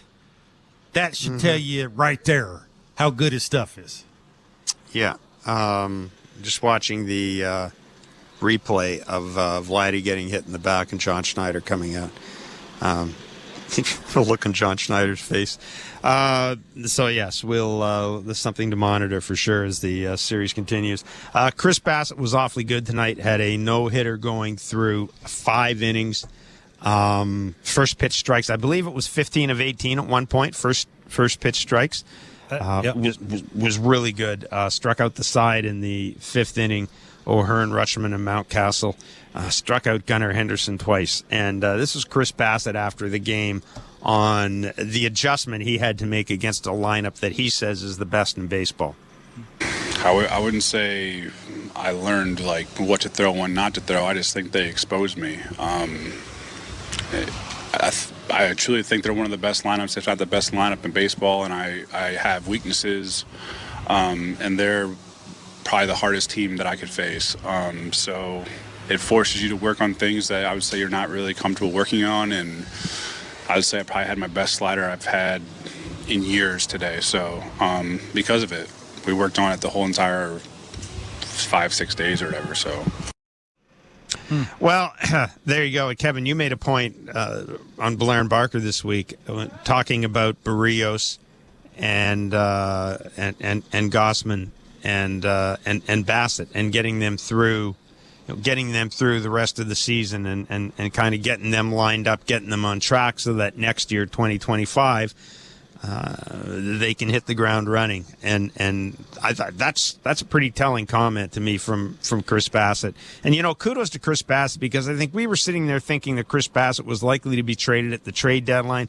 I think his last start before the trade deadline, he made the statement about what his goal was for the rest of the year. I want to pitch in the playoffs. I put 2 and 2 together and came up with trade me. But it politely trade me. And that didn't happen. But this is what Buck talked about today, and what John talked about last week when we talked to him about the veteran pitchers. Guys, there are going to be some days where you're going to come and look at the lineup card and go, huh?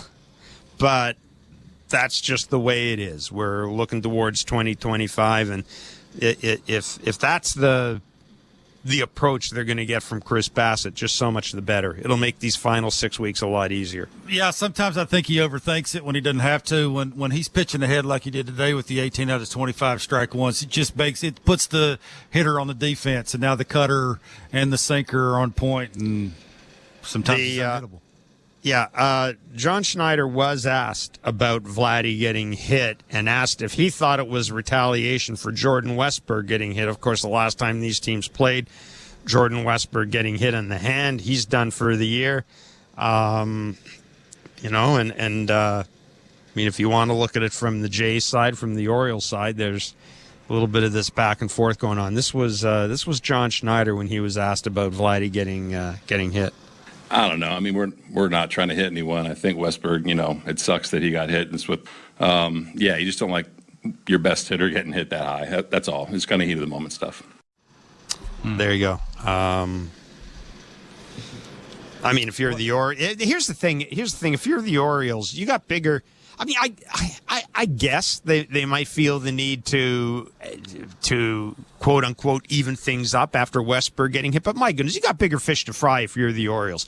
I would caution teams. Look, all you have to do is go back and look at the Blue Jays in 2016 when Joaquin Benoit was hugely important for them in the bullpen, and he ends up running out and tearing his calf or his Achilles in a dugout clearing incident against the New York Yankees. He's running out of the bullpen. This is silly. The Yankees are out of it. I mean, there was nothing to be gained by it. So I don't know, man. If I'm the Orioles, it sucks that Westberg got hit, but I'm not entirely certain I want to get into a bean brawl war with anybody right now. It's American League East. It's Kimberly's old school.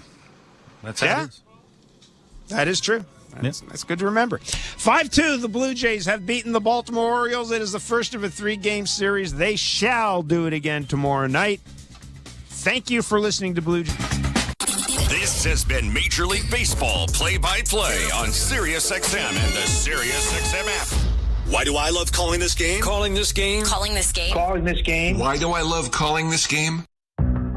It's because I get a chance to bring some joy into people's lives. Anything can happen on a baseball field. We've got a new game. It's perfectly unscripted theater. Everybody on their feet. Because you never know what you're going to see on a given day. It is bedlam in the bank as Bryce Harper has put the Phillies on top. There's just something about baseball on the radio. Something about the way wood hits leather. A swing and a drive to deep left center. The way leather hits dirt. And he made the play. Oh, my. The way a deep fly ball sounds like it's about to change history. High fly ball to center field. It's hit pretty well toward the wall. Until the cleats hit the grass, hit the crushed brick, and then nothing but sky and a silent crowd. That ball's high. Until leather hits leather and 40,000 fans lose their collective minds. In a perfect symphony of chaos. He jumped up on top of the wall, balanced himself, and caught it. The way nothing triumphs a perfectly honest call. I don't believe what I just saw. And the way the right voice can make a moment live forever. Touch 'em all, Joe. You'll never hit a bigger home run in your life. Outsiders may think this is just two teams. The ball, a bat, and a microphone. But no. For over 100 years, this has been the soundtrack of the American pastime. He struck it out looking. It's over. It's over. The Rangers have won the World Series. The soundtrack of summer. This is Major League Baseball on the radio. Right now on SiriusXM. All rise. Coming in 5. Get ready to play. 4. Get up. Get up. 3. Can you believe it? Put your seatbelt on. Wow. Talk about the game and all the stories on MLB Network Radio, SiriusXM 89, and the SiriusXM app. ERA, a 32.6 strikeout rate, and a 10% walk rate dating back to April 20th. Like it had been bad before that as far as like the command, but everything looks extremely strong at this point. You got to love how much he's getting swing and miss. He looks like a real workhorse, being able to go out and do the 9th inning. He could do the 7th inning, whatever inning that you're looking for, right? And I think that's going to help Mike Schilt have some more options in that back end. But he's also a lefty, too. So I think you can't undermine the fact that this guy is throwing flames from the left side. That's going to help any team. So I like that the Padres go get the best available relief pitcher. And it's a Padres team that's all in. We've said it from the jump, Steve, and they gave up a lot, but you also get a good piece in return. Hear it all on demand. Your favorite shows, your favorite games. Don't miss a second of your favorite SiriusXM programming on demand with the SiriusXM app. Download it now for free. I'm Frank Trachtenberg with your SiriusXM MLB schedule for Tuesday, August the 6th. All times are Eastern, and please remember, all games, times, and channels are subject to change. Check SiriusXM.com for the latest updates. In Major League Baseball, 6:40 p.m. Cleveland Guardians take on the Arizona Diamondbacks. Guardians on Sirius 208, XM 175, and Internet 847. Diamondbacks on Internet 840. 6:40 p.m. Pittsburgh Pirates take on the San Diego Padres. Pirates on Sirius 210, XM 177, and Internet 861. Padres on Internet 862. 6:40 p.m. Miami Marlins take on the Cincinnati Reds. Marlins on Sirius 209, XM 176, and Internet 854. Reds on Internet 846. 6:45 p.m. Washington Nationals take on the San Francisco Giants. Nationals on Sirius 211, XM 178, and Internet 869. Giants on Internet 863. 7:05 p.m. New York Yankees take on the LA Angels. Yankees on Sirius 106, XM 179, and Internet 858. Angels on Internet 852. 7:07 p.m. Toronto Blue Jays take on the Baltimore Orioles. Blue Jays on Sirius 119, XM 180, and Internet 868. Orioles on Internet 842. 7:20 p.m. Atlanta Braves take on the Milwaukee Brewers. Braves on Sirius 137, XM 181, and Internet 841. Brewers on Internet 855. 7:45 p.m. St. Louis Cardinals take on the Tampa Bay Rays. Cardinals on Sirius 138, XM 182, and Internet 865. Rays on Internet 866. 8:05 p.m. Chicago Cubs take on the Minnesota Twins. Cubs on Sirius 139, XM 183, and Internet 844. Twins on Internet 856. 8:05 p.m. Texas Rangers face the Houston Astros. Rangers on Sirius 162, XM 184, and Internet 867. Astros on Internet 850. Spanish feed on Internet 870. 8:10 p.m. Kansas City Royals take on the Boston Red Sox. Royals on Sirius and XM channels 89, Internet 851. Red Sox on Internet 843. 8:40 p.m. Colorado Rockies take on the New York Mets. Rockies on Sirius 158, XM 185, and Internet 848. Mets on Internet 857. 9:40 p.m. Seattle Mariners take on the Detroit Tigers. Mariners on Sirius 160, XM 186, and Internet 864. Tigers on Internet 849. 9:40 p.m. Oakland A's take on the Chicago White Sox. A's on Sirius 85, XM 187, and Internet 859. White Sox on Internet 845. 10:10 p.m. LA Dodgers take on the Philadelphia Phillies. Dodgers on Sirius 132, XM 188, and Internet 853.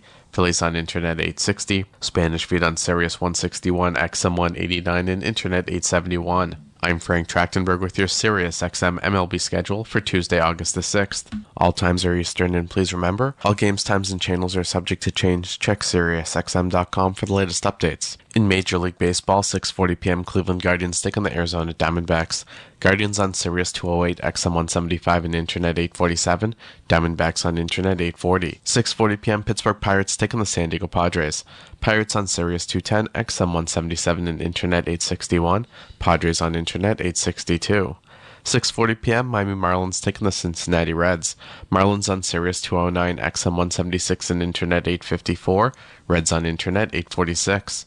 6:45 p.m. Washington Nationals take on the San Francisco Giants. Nationals on Sirius 211, XM 178, and Internet 869. Giants on Internet 863. 7:05 p.m. New York Yankees take on the LA Angels. Yankees on Sirius 106, XM 179, and Internet 858. Angels on Internet 852. 7:07 p.m. Toronto Blue Jays take on the Baltimore Orioles. Blue Jays on Sirius 119, XM 180, and Internet 868. Orioles on Internet 842. 7:20 p.m. Atlanta Braves take on the Milwaukee Brewers. Braves on Sirius 137, XM 181, and Internet 841. Brewers on Internet 855.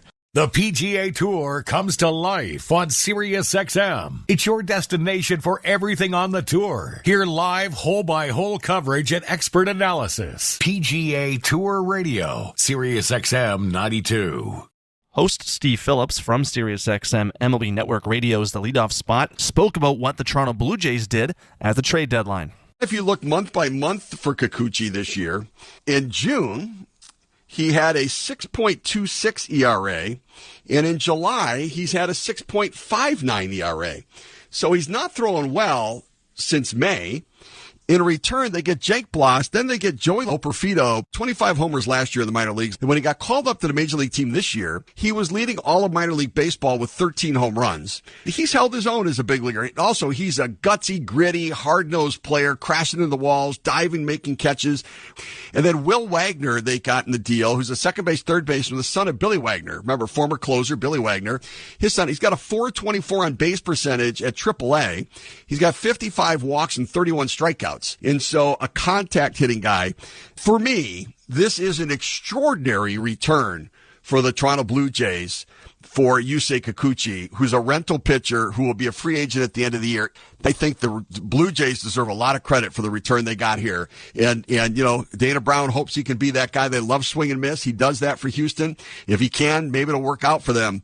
But this is a big return for Toronto. And Loperfido and Wagner left-handed bats, which really is a big part of what they need to get some balance to the lineup in Toronto. So starting to address some of those needs moving forward are the Blue Jays. SiriusXM has soccer covered end to end. SiriusXM FC. Hear live play-by-play and talk shows hosted by legends of the game. It's SiriusXM FC on Channel 157. I'm Frank Trachtenberg with your SiriusXM MLB schedule for Tuesday, August the 6th. All times are Eastern, and please remember, all games, times, and channels are subject to change. Check SiriusXM.com for the latest updates. In Major League Baseball, 6:40 p.m. Cleveland Guardians take on the Arizona Diamondbacks. Guardians on Sirius 208, XM 175, and Internet 847. Diamondbacks on Internet 840. 6:40 p.m. Pittsburgh Pirates take on the San Diego Padres. Pirates on Sirius 210, XM 177, and Internet 861. Padres on Internet 862. 6:40 p.m., Miami Marlins taking the Cincinnati Reds. Marlins on Sirius 209, XM 176 and Internet 854. Reds on Internet 846. 6:45 p.m., Washington Nationals taking the San Francisco Giants. Nationals on Sirius 211, XM 178 and Internet 869. Giants on Internet 863. 7:05 p.m., New York Yankees taking the LA Angels. Yankees on Sirius 106, XM 179 and Internet 858. Angels on Internet 852. 7:07 p.m., Toronto Blue Jays taking the Baltimore Orioles. Blue Jays on Sirius 119, XM 180 and Internet 868. Orioles on Internet 842. 7:20 p.m., Atlanta Braves taking the Milwaukee Brewers. Braves on Sirius 137, XM 181 and Internet 841. Brewers on Internet 855. 7:45 p.m., St. Louis Cardinals taking the Tampa Bay Rays. Cardinals on Sirius 138, XM 182 and Internet 865. Rays on Internet 866. 8:05 p.m., Chicago Cubs taking the Minnesota Twins. Cubs on Sirius 139, XM 183 and Internet 844. Twins on Internet 856. 8:05 p.m., Texas Rangers face the Houston Astros. Rangers on Sirius 162, XM 184 and Internet 867. Astros on Internet 850. Spanish Feed on Internet 870. 8:10 p.m., Kansas City Royals taking the Boston Red Sox. Royals on Sirius and XM channels 89, Internet 851. Red Sox on Internet 843. 8:40 p.m., Colorado Rockies take on the New York Mets. Rockies on Sirius 158, XM 185 and Internet 848. Mets on Internet 857. 9:40 p.m., Seattle Mariners taking the Detroit Tigers. Mariners on Sirius 160, XM 186 and Internet 864. Tigers on Internet 849. 9:40 p.m., Oakland A's taking the Chicago White Sox. A's on Sirius 85, XM 187 and Internet 859. White Sox on Internet 845. 10:10 p.m., LA Dodgers take on the Philadelphia Phillies. Dodgers on Sirius 132, XM 188 and Internet 853. Phillies on Internet 860. Spanish Feed on Sirius 161, XM 189 and Internet 871. I'm Frank Trachtenberg with your Sirius XM MLB schedule for Tuesday, August the 6th. All times are Eastern, and please remember, all games, times, and channels are subject to change. Check SiriusXM.com for the latest updates. In Major League Baseball, 6:40 p.m., Cleveland Guardians take on the Arizona Diamondbacks. Guardians on Sirius 208, XM 175 and Internet 847. Diamondbacks on Internet 840. 6:40 p.m., Pittsburgh Pirates take on the San Diego Padres. Pirates on Sirius 210, XM 177 and Internet 861. Padres on Internet 862. 6:40 p.m., Miami Marlins